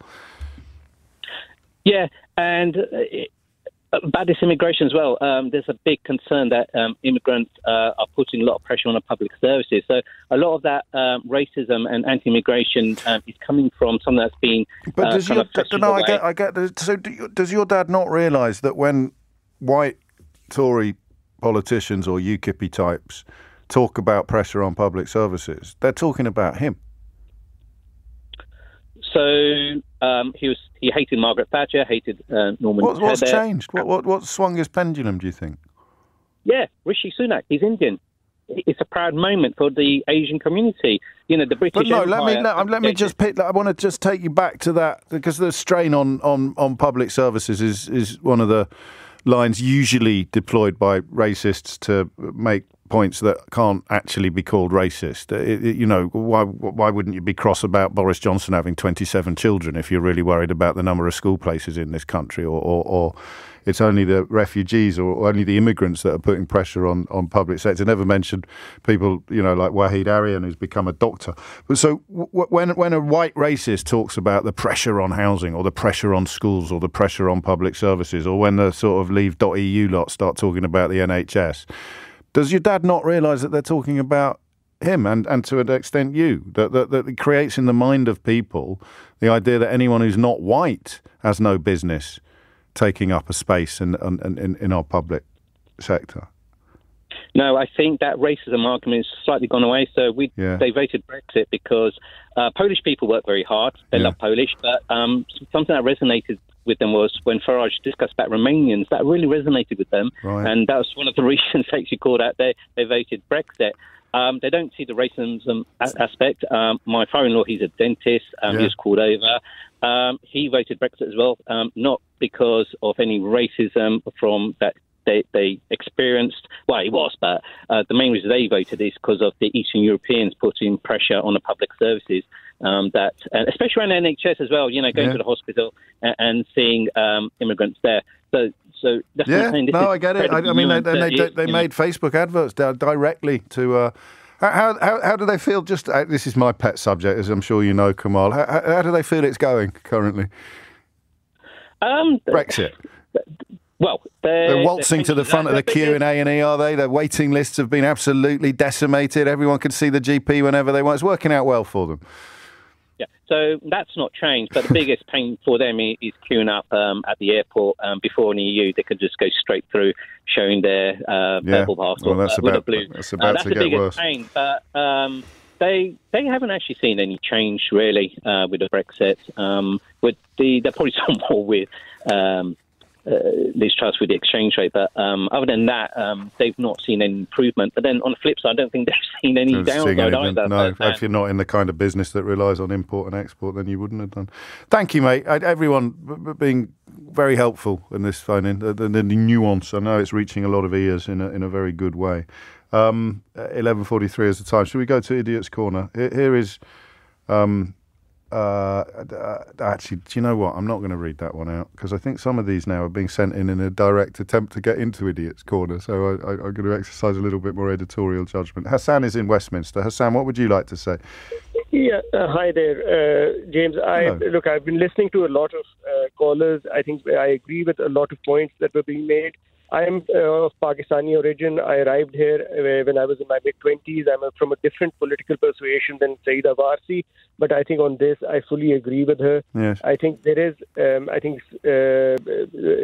Suella Braverman is being racist. I think she has been given this role to be a brown shield for a lot of racist comments, whether it's about refugees or it's about Rotherham or it's about gollywogs. I think she's been saying these things because there's a belief that they can get away with it. But at the same time, she's involved in throwing red meat to the racist sort of elements, sometimes are very active and support Tories, etc. So that's why she's adopted this right-wing. This would be the Tony or whatever that guy's name was, the far-right guy. Little Tommy 10 names. Yeah, exactly. But I think there is one other element which I think people have been a bit shy of talking about. Look, I arrived here, I'm brown, I believed in brown solidarity because the people attacking me are the ones who will be attacking my Indian colleagues, etc. But I think India is a large country, 1.4 billion. Pakistan is 220 million. Bangladeshis are 180 million. And the politics of back home, unfortunately, have started creeping into the political discourse here. You could see that there were some riots in Leicester, etc. I think... there was. Like Leicester last summer, there was a brilliant documentary about it that I listened to recently. And Modi's name pops up quite a lot. Saeed Avasi brought Modi up as well. Exactly, because historically the Indians had been more secular, but I think with the current Prime Minister there is a lot of sort of Hindu nationalism, and it's also expressed in a lot of Islamophobic comments, and I think that is one of the things that Braverman is trying to tap into, which is to solidify her sort of presence in the... I thought Kamal was really interesting in identifying the constituency among Asian Brits that she might actually be appealing to here, as well as the more obvious presumption that she's going after a sort of UKIP-y type vote, which is hard to process given that those are the kind of people that would be very... I think, was it her dad or Priti Patel's dad that stood as a UKIP candidate? Or was going to stand as a UKIP candidate? I shouldn't be as surprised as I was by that. Hassan, thank you. This is from Gordon. Dear James, can you just say thank you to all your Asian callers this hour who have really called out something that I've been subjected to all my adult life and nobody has wanted to address before. These callers have really warmed my heart. I'm happy to pass that on, Gordon. It is 10 to 12. You are listening to James O'Brien on LBC, where the conversation has been phenomenal, actually. A lot of you getting in touch to say precisely that, Nick. What a great hour on a very important topic. Thank you to you and your callers. And callers this hour have been absolutely first rate. So no pressure on you, Colette in Kingston, but the bar is high. Oh, why?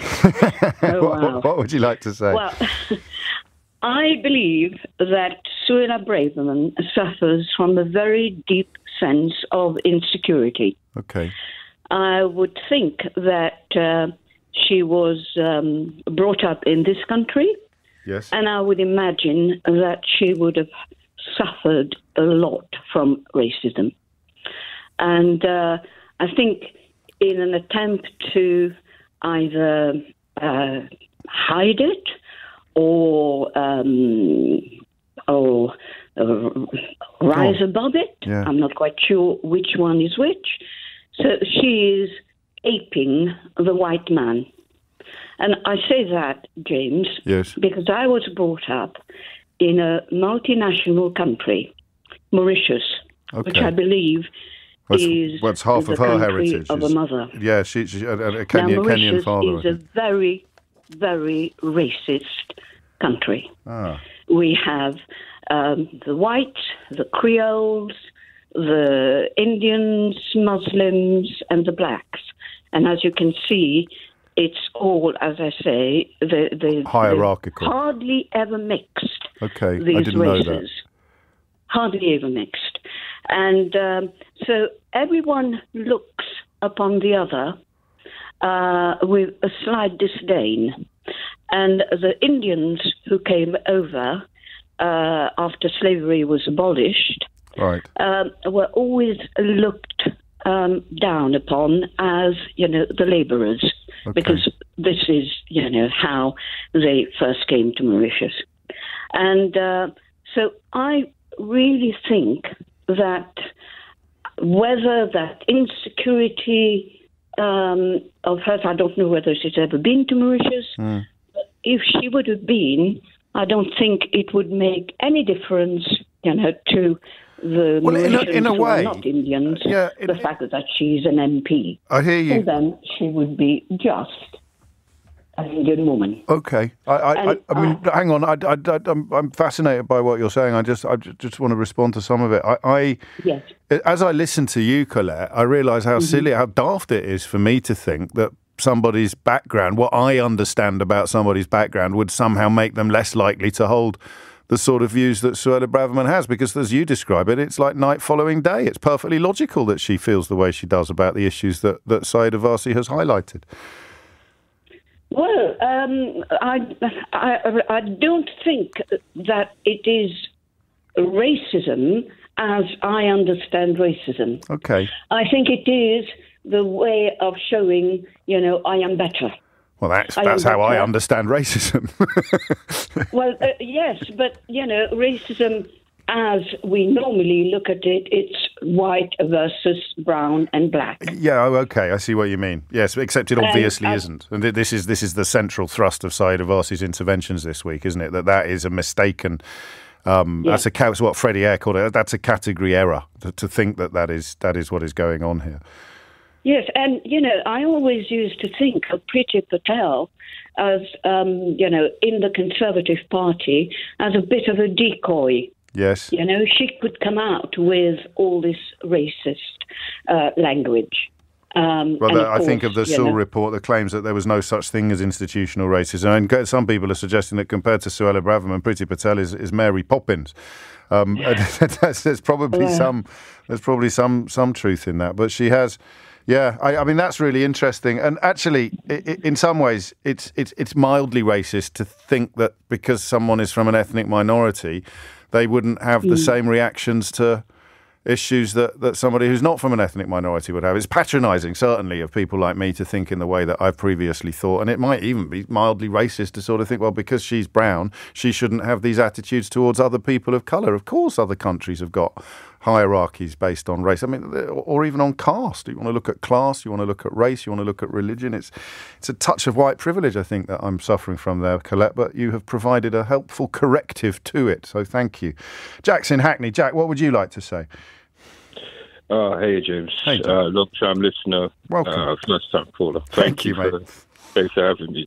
I think, personally, at the moment, one of the things that we're suffering with is we're now realising why, for example, grouping all minority groups together doesn't work effectively. Yes. And after a long time, we've now got to also remember that groups have been in this country for a certain amount of time.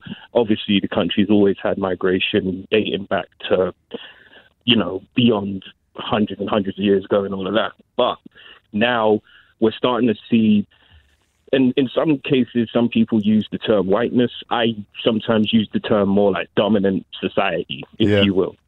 Certain people from certain groups, not all of them, and they don't represent their whole group, but they might see themselves as, hey, I came, I was able to make it work. I now see myself in the same exact light as the quote-unquote dominant society of, an area or a country or what have you. So then that person can then take on a lot of the views, positive or negative, of what's going on that day. And that's how, in my opinion, you can have blatant racism and blatant racist like dog whistling from mainstream politicians, and people are still kind of saying, wait, but... Well, I've done that. Yeah, to some effect, though, I don't necessarily think that that's completely wrong. Well, or completely illogical. It doesn't come from a bad place, that's for sure. But it might lead us to a bad setting. Yeah, I mean, in how I was raised and how I see it, it is also somewhat truthful to say that this is clearly not in that group's self-image. But if somebody doesn't see themselves as part of a group, then they don't see themselves as, oh, I'm somebody who's allowing myself to be used to put forward points. Well, that's a bit fragile as well, actually, because they would dispute that they are being used and argue that they genuinely hold these views. I presume, exactly. She dreams of deporting people to Rwanda. She boasts about dreaming about it. That's not someone who's being used. That's someone who's neck deep in it. Well, it's you can be an active participant but still be being used. Yeah, okay. Because ultimately, sadly, and I hate to say it, but there are always times in any form of oppression against the people, that you can always use somebody in the group to your own end. I would say an example is people often talk about like slavery, for example. Well, unfortunately, there was a lot of times where people say, oh, hang on a second, if this person who's being abused or enslaved by someone, they work on a farm, they have pickaxes, they have knowledge of the local area, why don't they just run away? Why don't they just... It's a sort of form of victim blaming, as it were. Yeah, in a sense, it's like, yeah. You covered a lot of ground. I shall think on, Jack, a lot of what you've said, and a lot indeed of what everybody has said this hour, but you've taken me right up to the wire. Thank you, mate. A sparkling debut. Julie says it's a form of societal grooming, and it is, isn't it? And this piece that Liz Gerard has written for the New European, I'll tweet it, about the Daily Mail's history in particular in this field. It's a miracle that we're not all dreaming of deporting refugees to Rwanda, actually. Unfortunately, the person who is happens to be Home Secretary. Possibly not a coincidence, those two observations. It's coming up to 12 noon. It's Thursday, actually. It's sort of crept up on me a little bit by surprise. I could have carried on with that conversation for longer. Normally I reach Mystery Hour with a sense of almost relief that we're moving away from the heavy stuff, but we'll return to some of these questions, I think, raised by Saeed Avasi in coming days and weeks. But now it's Thursday, it's 12 noon, it's Mystery Hour. This is LBC. From Global, leading Britain's conversation. Mystery Hour with James O'Brien. 3 minutes after 12 is the time. How are you? You all right? You ready for this? Yes. Hell yes. We're ready for this. Mystery Hour, your weekly opportunity to achieve the sort of satisfaction that is not ordinarily available anywhere else on your radio dial. If I sound a bit distracted, it's because I've already got a mystery bubbling away in the back of my mind. Is the snooker about? Is snooker's about to start, is it? How exciting. We shall, I think it is. I'm just looking at a story about Ronnie O'Sullivan playing Pang Kunju in the first round of the World Championship. So they must have the schedule in place. Anyway, I digress appallingly, actually, and very unprofessionally. If you're not familiar with this feature, you are in for a bit of a surprise. It's not got a lot to do with the other 14 hours of the week that we spend together, but it is the only hour of the show that has ever prompted its own board game. In fact, it's one of the only radio features ever to, not the only, don't send me pictures of something Noel Edmonds did in 1982 or anything like that, but there is a board game. And not only is there a board game, a Mystery Hour board game, but you can win the Mystery Hour board game, your very own Mystery Hour board game, by being basically just my favourite contributor of the day. There's no other criteria than that. Make me laugh, make me smile, make me like you. The terms and conditions can be found at lbc.co.uk. I think we'll just crack on, actually. I've still got so many interesting messages coming in about the last hour that I'm going to have to close that window. I'm getting distracted by them. Opening match of the tournament is on Saturday morning. Yeah, so it starts on Saturday, the snooker. Oh, how exciting. My wife will be delighted. 4 minutes after 12 is the time. Mike is in Arundel to kick things off. Mike, question or answer? Good afternoon, James. A question for you today. Carry on. It's about cranes and building sites. How does a first crane on a site get assembled without something to support it, and equally at the other end when the job's been finished and it has to come back down again? We've done this so many times. It's not a criticism of you. I mean, we used to do this one so often that I actually got work to look into the insurance ramifications.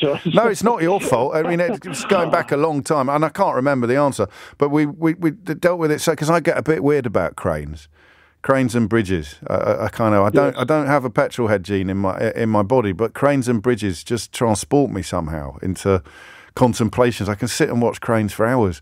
And the ones from now that are used remotely as well, and the person operating is in the house. It's a terrible phone line, Mike. I don't know whether you've fallen down a well since you rang in or something. But we even looked into the insurance ramifications of doing the whole show from up a crane. I can't remember why. I think they palmed me off. Thinking back on it now, they said, "Oh no, you can't do that. The insurance ramifications are too." But I don't think they even made any phone calls. They just decided. It was like the time that Slush Puppy rang up and offered me a machine in the studio. Going back a while, but they were going to put a Slush Puppy machine in the studio, and they said, "Oh no, you can't have that. Health and safety." I bet they never did any health and safety on it. They just didn't want me having a Slush Puppy machine in the studio. I think that the first crane is on wheels, and that starts building the bigger crane. Right, okay, the static one. Okay, I'm with you now. But I shall leave it on the board. Because I can't remember fully, and it's certainly not definitive. But I am a little bit embarrassed that I can't remember that, because we have dealt with it on many occasions. How do they put the cranes up on a building? It's like the first one, if you like. Then once you've got one up, it's easy to see how all the others go up as well. Thank you, Michael. John's in Alverley in Shropshire. John, question or answer? That's Severn Valley country almost, is it? It's just down the road from Kidderminster. Yeah, I know it is. But doesn't the steam train go there? That's it. Yes, it does. Yes, straight through. Lovely stuff. Lovely stuff. James, I have a question. Carry on, John. It's a question that really bugs me. Go on. Why are there two different types of heads on a screw, a flathead and a Phillips or a posi screw head? Why don't we unify it to one, either a flathead or a Phillips? Now, I'd be amazed if we haven't had this one before as well, but I can't remember. We certainly haven't done it often. Is it aesthetics? Well, it's one of my bugbears, because I can guarantee every time I try to screw something in, I can find a flathead if I've got a Phillips screwdriver, and you've got a Phillips screw if you've got a flathead screwdriver in your pocket. Every single time. And I don't understand why there are two different types when if one's better than the other. I believe. Well, the Phillips is better. Later. You get more purchase on a Phillips than you do on a flathead one. Yeah. So why don't we make all screws Phillips? Aesthetics. Yeah. So the line looks nice on some woodwork. That's not going to wash, is it? That's not going to wash. That's not going to cut it with me, James. No. Why don't we all have the same screws? All the same screws, then we only need to have one screwdriver or one type of screwdriver. It's like everyone's got a VHS and Betamax in their house, isn't it? And you have to buy different tapes all the time. So it doesn't. Exactly. All right, you're on. No, you're on. You're on. Brilliant. I like it. I don't know the answer, and there must be an answer to it, even if it is elusive. Thank you, John. Take care. Give my love to the pint of Bathams. Is it tonight? Well, I was just, it could well be, but I was just going to say, big up to La Brasserie in Kidderminster. No, it's gone. It's gone. One of my close friends, I won't mention him, but he was the latest owner for the last 20 plus years. Oh. Big shame. It is a huge shame as well. I saw it's on the market, I think, and he hasn't sold it as a going concern, I don't think, has he? No. That's a tragedy. So. The difference, I mean, I worked for the fella that your friend bought it off. I worked for Barry, who had it before your friend. Yeah. Well, Kevin's a very good friend of mine. Oh, well, give him my best and my commiserations. He's a wonderful adornment to them. My mum still misses it. She's still talking about it at the weekend when I went up, because there's nowhere else to go, really, in town. It's where I cut my teeth as a waiter. It's all happening on here today, isn't it? Seriously, this is the big stuff. 9 minutes after 12 is the time. Lee is in Manchester. Lee, question or answer?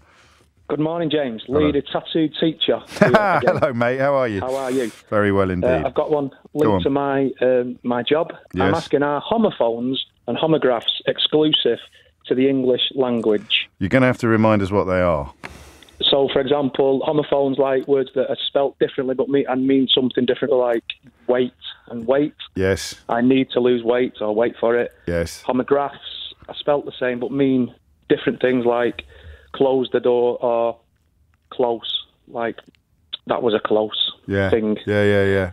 I'm just thinking. And also, we kind of intuitively know when we're reading it, we don't read it incorrectly, do we? And it came to me, I got an Apple Watch not long ago. And when I was out and about, it said, I read it as record outdoor walk, and I thought, I've walked loads more than this. That can't be the first. It's not even in my top 10. It's not even in my top 10. This. What are you going on about, you weird old watch? And then I realised it meant record, like asking me if I wanted to record it. I love it. But when you're reading a book, that's a homograph. That's a homograph. Yeah. And also synonyms, where the context of a synonym, because obviously children in my class, they try and impress me by using ambitious vocabulary, but it often doesn't make sense. So, for example, hard and difficult are synonyms, but you couldn't say something is hard as in not soft. Yes. So that question is hard. Yes. That table is difficult. Does it make sense? No, that's it as well. That's what I used to do that. To the English language. You just get a thesaurus out and misuse a word completely, but the teacher would do their best not to giggle at. I was guilty of that. You won't be surprised to learn. Yeah, that's what they do, and then you think, it's great, but grammatically it just doesn't make any sense at all. But I'm just trying to think. I don't have the language. I haven't got the Latin, as Peter Cook would have said. I don't think I've got the languages to come up with an example off the top of my head. But that doesn't prove that there aren't any. I'm just thinking, obviously our language is so, because we've been invaded so many times, it's such a mishmash, isn't it? But I wonder if it's exclusive to English. Well, let's find out. We just need someone who's like megalingual, don't we? Because it's very easy to answer. No, it's not exclusive to English. We just need one example from one other language. One example from exactly. But to answer yes is going to be a much bigger challenge. Nice one, Lee. Thank you, mate. Homophones and homographs unique to the English language. 0345 6060 973 is the number you need. Sebastian's in Reading. Sebastian, question or answer? Hi, James. I've got a question. Carry on. When you start a series of anything, movie-wise, why is the first episode always called pilot? It's not the first episode. Right. It's the one they made in the hope of getting a commission. Right, is that why? Yeah, so my television career features more doomed pilots than the Japanese Air Force, Sebastian. I've been waiting years to get that one on the radio in the right sort of context.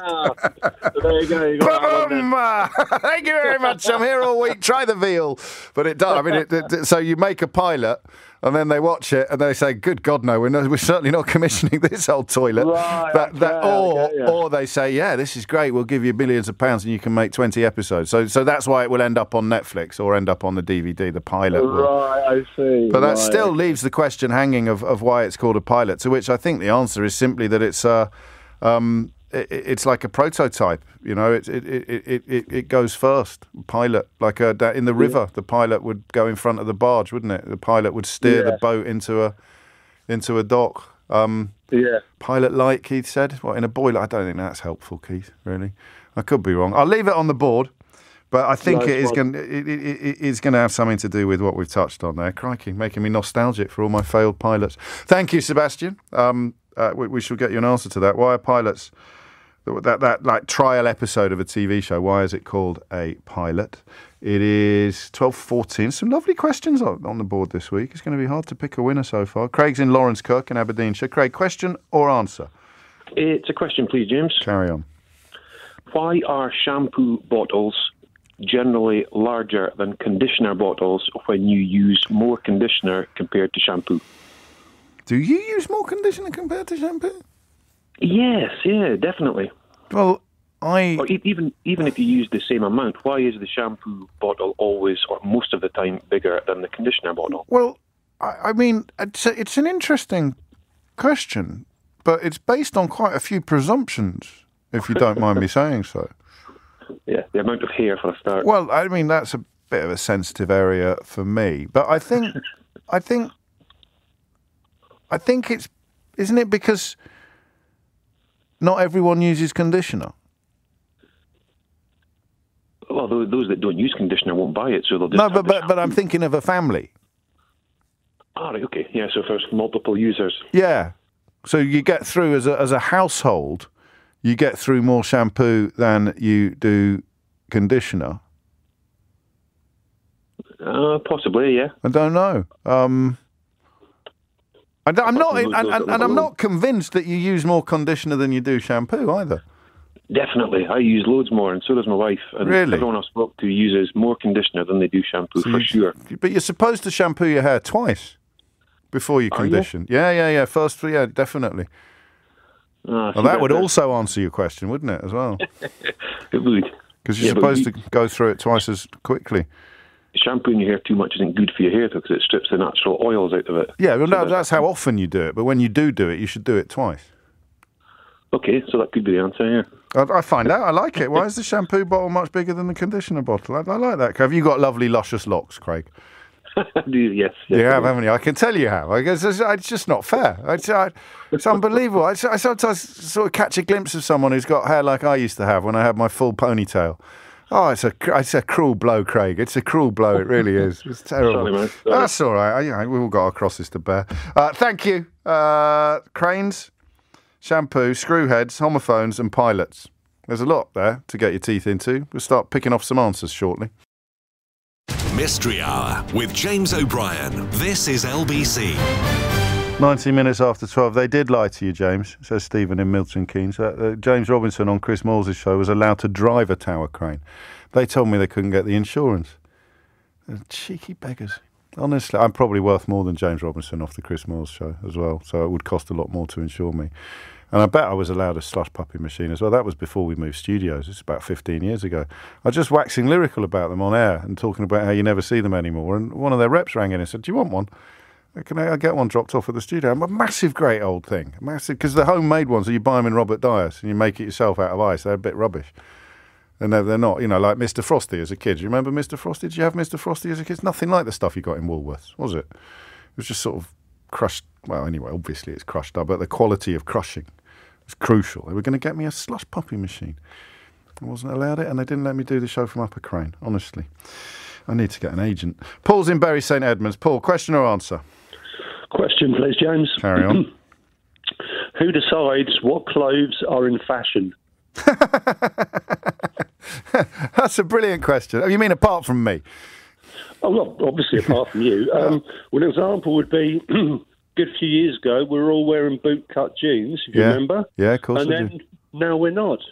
Now they've got slimmer and, skinny jeans, etc. So who decides that? Well, no one decides. No, I mean, it's cyclical, isn't it? There's not one person. I mean, the manufacturers, ultimately, I mean, I suppose you've got haute couture at the very top of the pyramid, and that will influence diffusion lines. That will influence what they're selling in shops, which will in turn feed back into what's being manufactured and what's being produced. And then you've got subcultures, so things that start off in subcultures and then get taken up by the mainstream. So the cool kids start wearing, I don't know, paisley patterned shirts, and then 5 years later you can buy them in Next. Yeah, but if you've got manufacturers, and obviously they're sort of profit-based... Yeah. Do you know what I mean? If they I do know what you mean, but it's a sort of combination of commercial and organic, isn't it?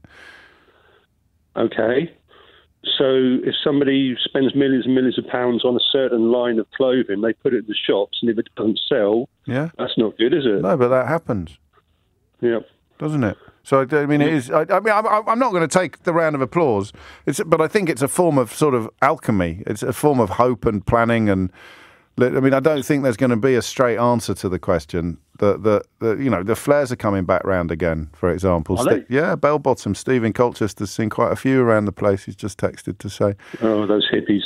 My kids wear stuff that they started nicking some of my stuff now because they think it's cool. So it's a funny one. I'll put it on the board, but I'd be amazed if we get a neat... I don't think we'll get a neat answer. We just might get a slightly better one than I've managed to muster up. Yeah, maybe it's osmosis.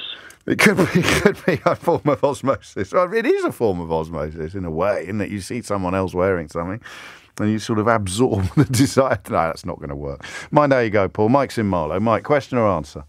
It's an answer, James, about the screws. Oh, the screws. The screws. Years ago, they used to make screws with a straight slot in, known as a slotted screw, because they were the type of screwdrivers they had. Yes. And that was one form of manufacturing. But nowadays, we screw everything, don't we? We screw plasterboard, we screw timber, we've got all different types. Yes. Different types of screw have different heads, and that was the question, wasn't it? Yes. Why do we not have one? But the thing is that the manufacturing is different as well. So when they make screws by the grillion, it's done on a very, very fast machine, whereas years ago they were almost handmade. Yeah, but why have the flathead screws not been sort of phased out, as it were?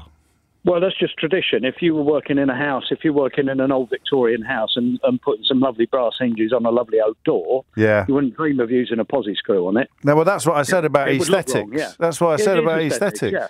Yeah. They do the same job. But that just the looks, thing you is just that- have a different expectation on the carpentry side of things. Absolutely. But the other thing is that a slotted screw doesn't work in a drill driver. Whereas all the other screws, doesn't matter whether it's Phillips, Posi or Torx, because they're the little starhead one. No, I know that. I mean, I don't even know if John knew this, but there are at least two other types of screw as well, the Posis and the Torx. There's three main ones. There's Posi, there's Torx, and there's Phillips. Phillips, that's right, yeah. And flathead, so there's four. And flathead, so there's four in total. Yeah, but the point is that the Torx slotted ones are screw funny. won't work very well in a driver. No, because it'll hop out again. Spins out of It'll kilter. hop out. I like it. Yeah. So that's the answer: is tradition and aesthetics, really. Well, and is a Torx even more effective than a Phillips in terms of the drill head popping out of it? Well, there's more contact. Yeah, because it's like a star. Because I had a terrible time trying to fix my tumble dryer because it had these weird screws on it. So presumably, that's much tighter than a Phillips. Even I couldn't get it out for love or money. The reason for that is to stop people like you mucking about with your tumble dryer. Well, it worked. I had to get a man in, Mike. Well, there you go. But that's the point. Not many people carry Torx. We carry Torx. I've got every Torx size going. Yes. But that's to stop people like you mucking about doing DIY maintenance. I know. I tried to explain that to my wife, and she wasn't having any of it. I said, "This literally proves that I shouldn't be trying to do this. This is what it's there for." I find this very, very hard to believe, but I actually have quite a good toolbox. I've got quite. I like getting. I'm not very good at it, but I like doing stuff. And she wasn't having any of it. But in the end, I think we looked it up on the Bosch website, and it said, "Do not attempt this yourself." Absolutely. But you see, the other thing is, James, that in Phillips and in Torx and in Posi drive, there are different sizes as well. Of course, yes, I see. Well, that's why when you buy it, but I've got my electric screwdriver. I've got about 30 different heads for it, haven't I? And that's why. That's right. Yeah. That's why. So it's got to be the right size and it's got to be the right style. Lovely stuff. Qualifications? I've been a builder for nearly 50 years. Round of applause for Mike. Thank you, Mike. Brand new. Oh, I found that fascinating. I really did. Mark's in Barrow in Furness. Mark, question or answer? It's an answer, and you won't be surprised to hear what it's about. Homophones and homographs. You have to remember there's also homonyms, which are both spelt and pronounced the same, but have no connection. For example? Bank, meaning a financial institution, and bank meaning the edge of a river. Yeah. Yeah, so you get... This is actually quite complicated, and you mentioned the case of where you get like a metaphor, as in hard meaning difficult. Yes. Where that would only apply in some cases. Okay. You can't say that a tabletop is difficult. No, exactly. And you get shifts of meaning. You get things like the word drive, which originally meant driving an animal pulling a vehicle, and has come to mean driving a motor vehicle as well. Yes, of Originally, course. there were no such things as motor vehicles. No, and golf as well. Yeah, I mean, so there was a stupid joke about somebody being driven into the desert. What, in a car? No, with a whip. Oh, yeah. And so on, you know. But the thing is, it's true that English has a lot more of this than many languages. Right. Because it has a big vocabulary taken from lots of different other languages. And in addition, it's also lost most of its grammatical endings. Right. So whereas in some languages a noun and an associated verb would have different endings, increasingly in English that isn't the case. So you can get something which could be a noun or could be a verb, and it might have a difference of stress, like record and record. But it might not even have that. So in some cases, there are a lot more cases than in some languages. But it's not unique, I sense, is where you're leading us. For example, a language like French, which has a lot of silent letters, yes, as you know when you learn it, there are many cases of words that are spelt differently but pronounced the same because some of the endings are not pronounced. So a very well-known example is set, meaning 7. Yes. And set, meaning this. Oh, I could have thought of that, couldn't I? So there was a sentence, il vient toujours à cette heure. He always comes at 7 o'clock, or he always comes at this time. Hour. Yeah, of course. This hour. No, I should have come up with that. And scheinen, I think, in German as well, to shine and to seem. Yeah, you get this. And in fact, if you get a language like Chinese, where the characters don't represent the sounds, but represent the words, there are an awful lot of homophones in Chinese, even if you include the tones, because there is such a small system of sounds in Chinese. That they're bound to replicate. They're bound to have, and you tell them because they just look completely different on the page. Well. And when you get Chinese people speaking together, especially if it's not their first variety of Chinese, yes, like, say, Hong Kong Cantonese speakers using Mandarin or whatever, yes, they'll draw the graph in the air to make it clear which one it is, using. you know. Well, flipping especially if it's grammatically ambiguous. Got it. No, I mean, you're over the line, Lee. You're absolutely over the line. That Lee will be delighted, Mark. That's really lovely work. You get some really, really interesting cases when you get words having opposite meanings. And the same form with opposite meanings. And a good example is let, as in to allow. But it also used to mean hinder, as in a passport, where it says without let or hindrance. Oh, it does, doesn't it? Yeah. Okay. And it's also the same word let in tennis and squash, meaning it hinders the opponent from making a stroke. Of course. And that's, understandably, one of those words tends to fall out of use. It's too confusing. If you have let meaning allow and let meaning hinder, not allow or obstacle, hinder. But as you can tell, got the news. Quite a big stuff. There's a lot of stuff. Qualifications, Mark, reminders? Long-standing professional linguist. Lovely stuff. And another round of applause for Mark. Oh, thank you. Countless. I could listen to him all day. 12:30 is the time. Amelia Cox is here now with your headlines. Mystery Hour on LBC with James O'Brien. It is 12:34 and you're listening to James O'Brien on LBC. So some beautiful answers coming in. A lot of love for Mark. It makes you realise how many people are discovering the show in general and Mystery Hour in particular quite anew. Because Mark has been a fixture on questions of linguistics. It's an absolute joy to listen to. But some of you have clearly not heard him before, which is great because, you know, the more the merrier as far as I'm concerned. Cranes, how do they get the first crane up on a building site? We should probably be able to do that one quite easily. Why are pilots called pilots in TV? It's like the trial run of a show is called a pilot.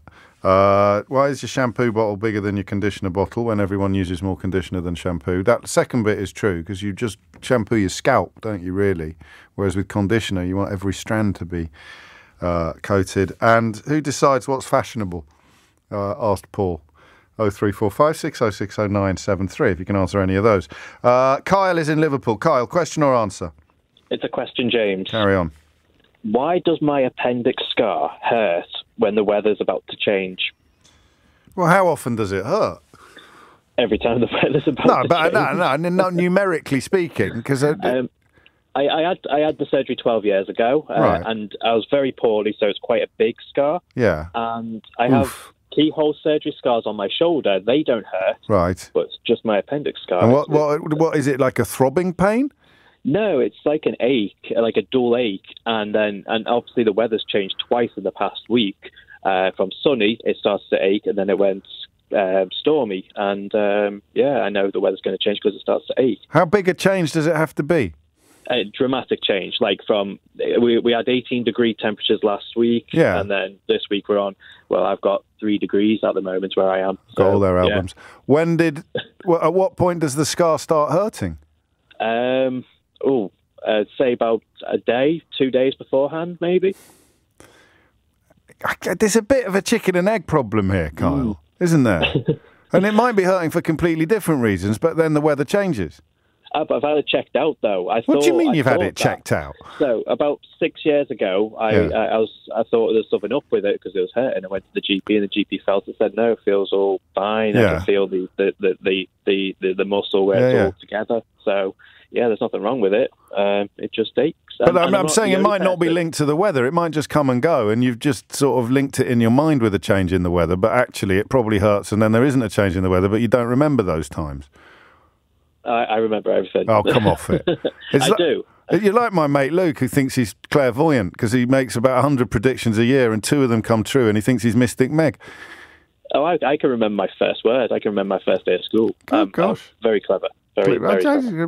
don't know if that's cleverness as such, but it's pretty impressive. Okay, so you're adamant that your scar starts hurting about a day before the weather, a day or two before there's a profound change in the weather. A dramatic change. A dramatic change in the weather. Yeah. I like it. Does it hinder you in any way as you go about your business?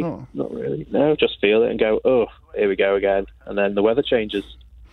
Should I put you in touch with the news desk, do you think? Give them a heads up. It's about to happen. Go to the meteorology office or something like that. You could have you on a small retainer. Oh, how's your scar, Kyle? Oh, I tell you what, it's playing up a bit today. Alert! Alert the weather for... What do you reckon next week's weather's going to be like? Oh, I don't know. That's no bloody use, is it, to anybody? Storm on the way. Yeah, well, we should... All right, you're on. It's on the list. I don't know quite what answer we're going to get on that one, but you never know. Stranger things have happened. Thank you, Kyle. 12:38 is the time. Nicholas is in Périgord, en France. Nicholas, question ou réponse? Good afternoon. Hello. I'll do that in English. Yes. Question or answer? Answer. Carry on. What the meaning of a pilot is in terms of television. Yes. When you make a television program, you have to work out technically how to make it because everyone is different. Of course. You have to get the artists to be able to understand where they are and how they are and how to move and how to speak and all that kind of business. And you're also looking to see how the script works. Yes. So that if there are any script changes or any change in thematic changes, you can undertake them before you go into making the series. Yes. Then finally, you want to test it on the audience. Yes. So you want to be able to make sure that it is actually doing the job that it's supposed to do.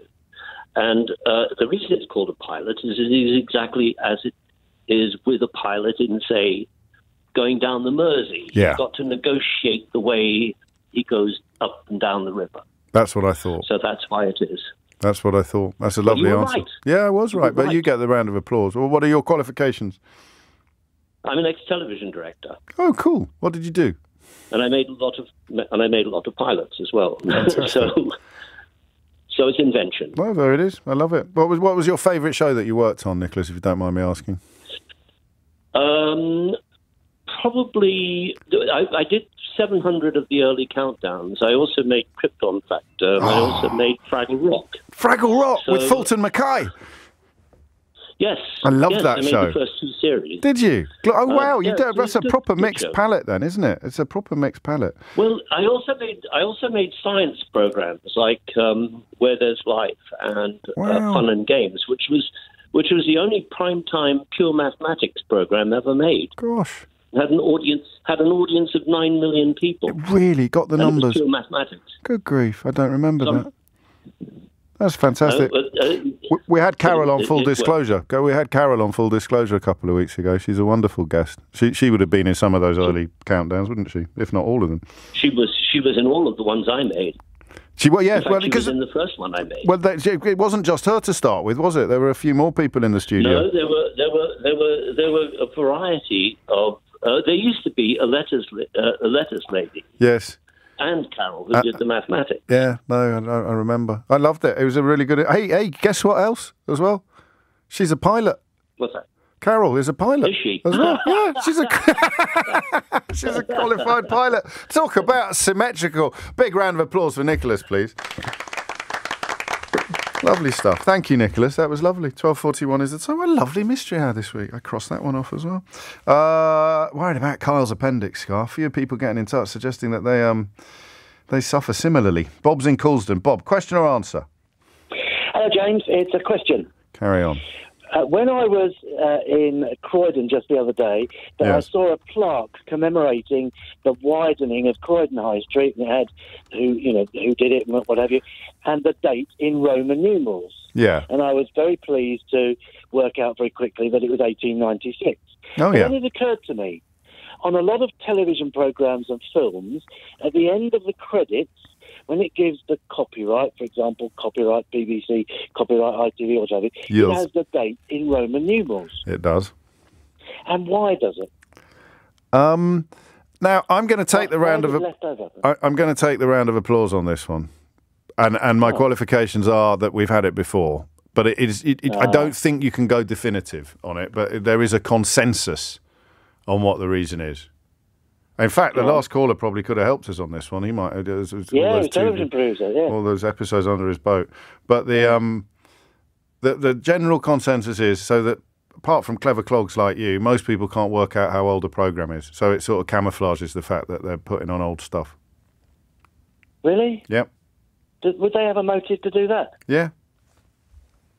But even new ones, like the... No, I know, but that's going to be around in 20 years. It's going to have the same... You're going to have the same tape, so to speak, in 20 years' time. So that no one will be able to tell it's 20 years old. Really? Yeah. That is the consensus. I mean, you might not like it, but that is the... Everyone likes to think they're watching something new. Everyone likes to think they're watching something new. And particularly back in the day, it probably doesn't apply so much more because everyone's got 50 different channels. But you just created the idea in the mind of the viewer that that you're watching something new. It's a lot harder to establish that you're watching something old. Well, they should teach Roman numerals in school so that plot fails then. Yeah, well, I mean, it'd be a bit of an odd policy to announce, wouldn't it, on the hoof? We're teaching it so they have to start making more new TV shows. But that is the answer. Qualifications had it before. I think it might even be in the board game. I'd never heard it. No, well, now you know, Bob. I've got the board game as well. You've got it? And I haven't seen it. Well, I've got the board game, so don't make me your favourite contributor. Oh, that's very honest of you. Question in it. Well, I might come round again. If it's not in there, it might be in the next one. Thank you, Bob. Round of applause for me. Woo! Yeah, we've done that. 12:43, and Gary is also in Horsham. There's a few calls from Horsham today, or did I imagine it? Gary, question or answer? Question, please, James. Carry on, Gary. My little grandson, bless him, has just gone down with chicken pox. Oh, I'm sorry to hear that. He's all right. He's fine with it. Good. But I just wondered why it's called chicken pox, because he's... I know it's a foul disease, but... Behave. Sorry. Absolutely no idea why it's called chicken pox. Well, it must be because we caught it from chickens. Did we? I don't know. I mean, originally. I have no idea. No. Has he got lots of spots? He's got... Yeah, my daughter's been counting them. He got up to about 91, I think it was. Oh. But he's fine. He's fine. No. I mean, it is. It's not very pleasant, is it? But the symptoms vary. I mean, it must have something to do with chickens, mustn't it? I've no idea. I can't find any reasoning for it whatsoever. So. No. Do the spots look like chickpeas? Oh. That's not going to work, is it? No. I don't think so. Someone just sent that in. Yeah, you're on. I shall find. Oh, yeah. Why is chickenpox called chickenpox? I feel under pressure when it's a question that is for a youngster, because I kind of want them to think that the radio is all powerful, you know. But there may not be an answer to this. It may be lost in the mists of time, Gary. We shall try and find out for you. Cheers, James. Thank you, mate. Mind how you go. Regards to the little one. 12:45 is the time. Why is chickenpox called chickenpox? Why does Kyle's appendix scar hurt when the weather is changing? Who invented fashion? Why are shampoo bottles bigger than conditioner bottles? And how do you get a crane up? The first crane on a building site. Any of those, please. 0345 6060 973. It's 12:45. This is LBC Mystery Hour with James O'Brien. Call 0345 6060 973. It is 12:49 and you are listening to James O'Brien on LBC. Mystery Hour continues and we'll start ticking off some answers, hopefully. John's in Maidstone. John, question or answer? Hello, James. I have an answer for the crane question. Hey, go on. Firstly, it's about understanding there's lots of different cranes, and quite a lot of them are mobile, and that should give it away. Yes. So the initial crane installation will be carried out by a telescopic mobile crane, which will turn up on site with a gang, and they will put the tower crane up in sections with a gang of tower crane erectors, and they will put up in bit by bit, and then that will then service the site for the length of the project, and then when they're finished, the crane will come in. They're normally quite big cranes, sort of 250 tonners, and they'll come on site, de-rig it all down, and put it all in the back of a lorry and send it away. You do get some self-erecting tower cranes, the smaller ones. They come on the back of a lorry and they all come up in sections and they erect themselves. How does that like pneumatically? Yeah, they come. They look like a telescopic, and they've got the long section along the top, and they come out in sections. I think some of them are telescopic. It was a bit after my time. I worked in the industry quite a long time ago. But I know that they're generally a bit smaller and they come along on a big machine. But a massive one has been put up by another one. And it's a cost thing. The tower cranes are long-term hires. They're much cheaper so if you're on site for a 12-month project, rather than hiring a mobile crane, which is very expensive and comes on a day rate, you just hire 1, 2 or 3 tower cranes, however many you need, and set them up around the site to cover all of your bases, so you can then work onwards from there with everything that's on site. That's pretty straightforward, isn't it?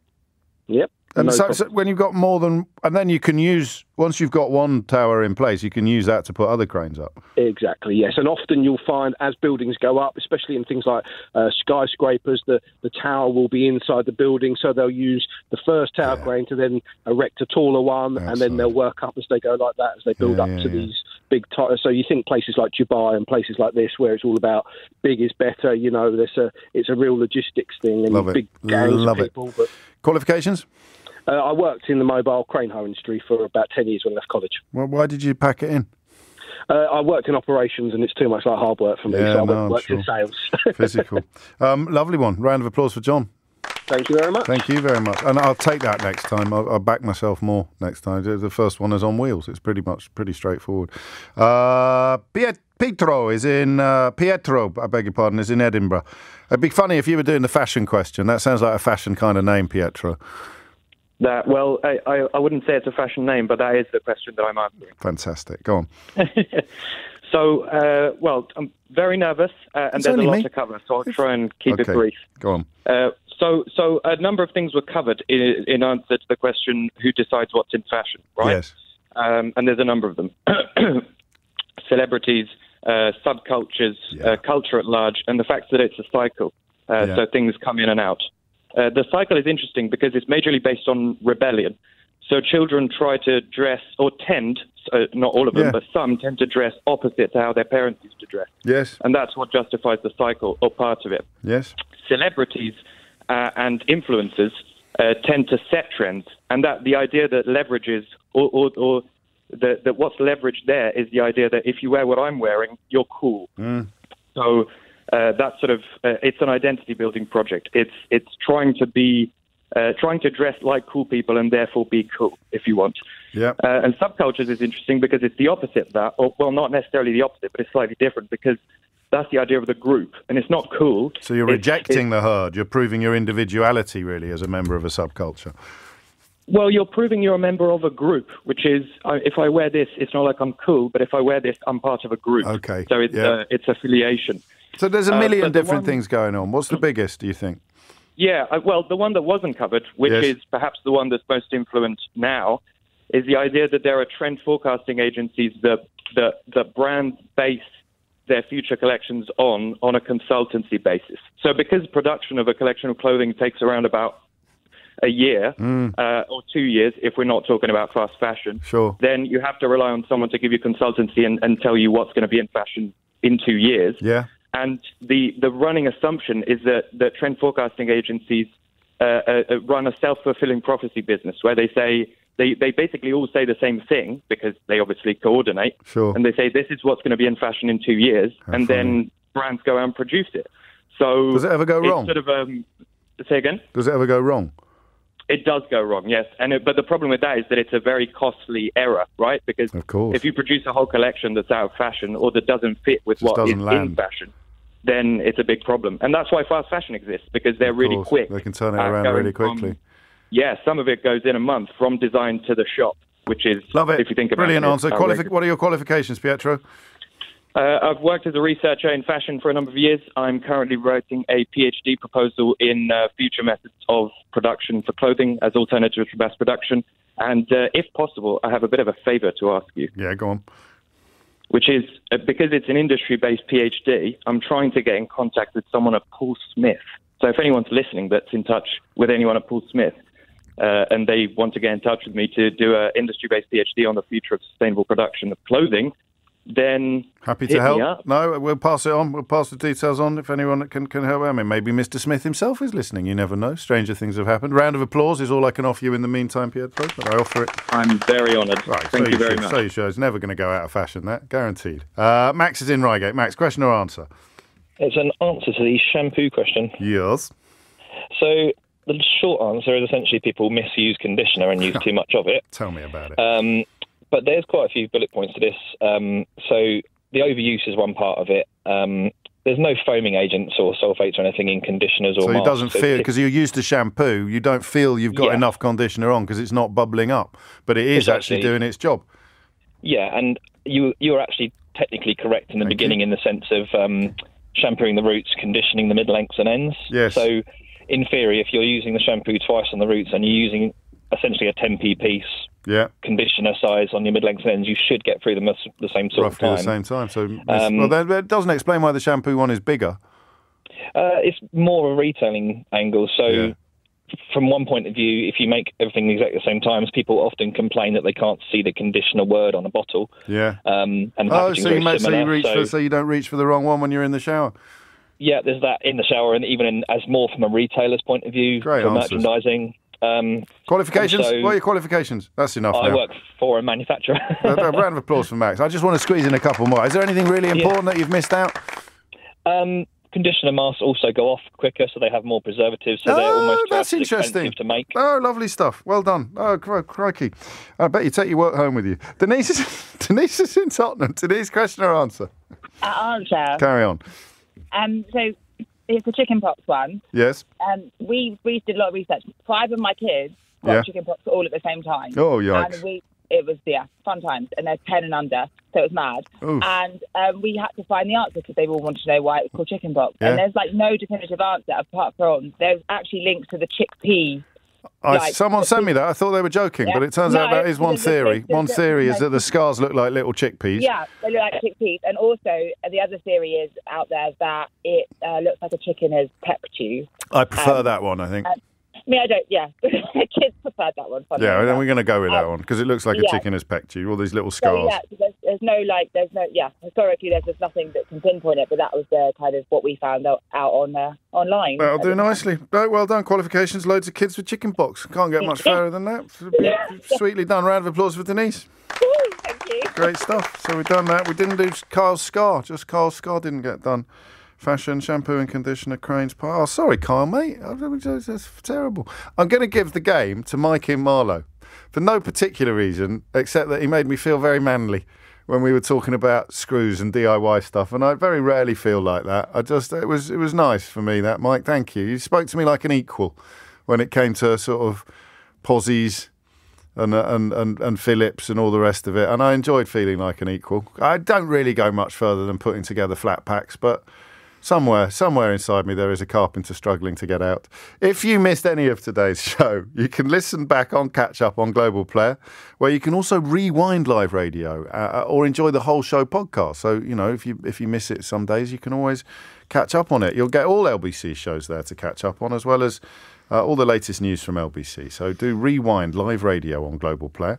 Download it for free from your app store, or just head to globalplayer.com. Tom Sawbrick will be with you at 4, and Sheila Fogarty is with you now. Sheila Fogarty is with you now. Sheila Fogarty is with you now. Sheila Fogarty is with you now. Sheila Fogarty is with you now. Sheila Fogarty is with you now. Sheila Fogarty is with you now. Sheila Fogarty is with you now. Sheila Fogarty is with you now. Sheila Fogarty is with you now. Sheila Fogarty is with you now. Sheila Fogarty is with you now. Sheila Fogarty is with you now. Sheila Fogarty is with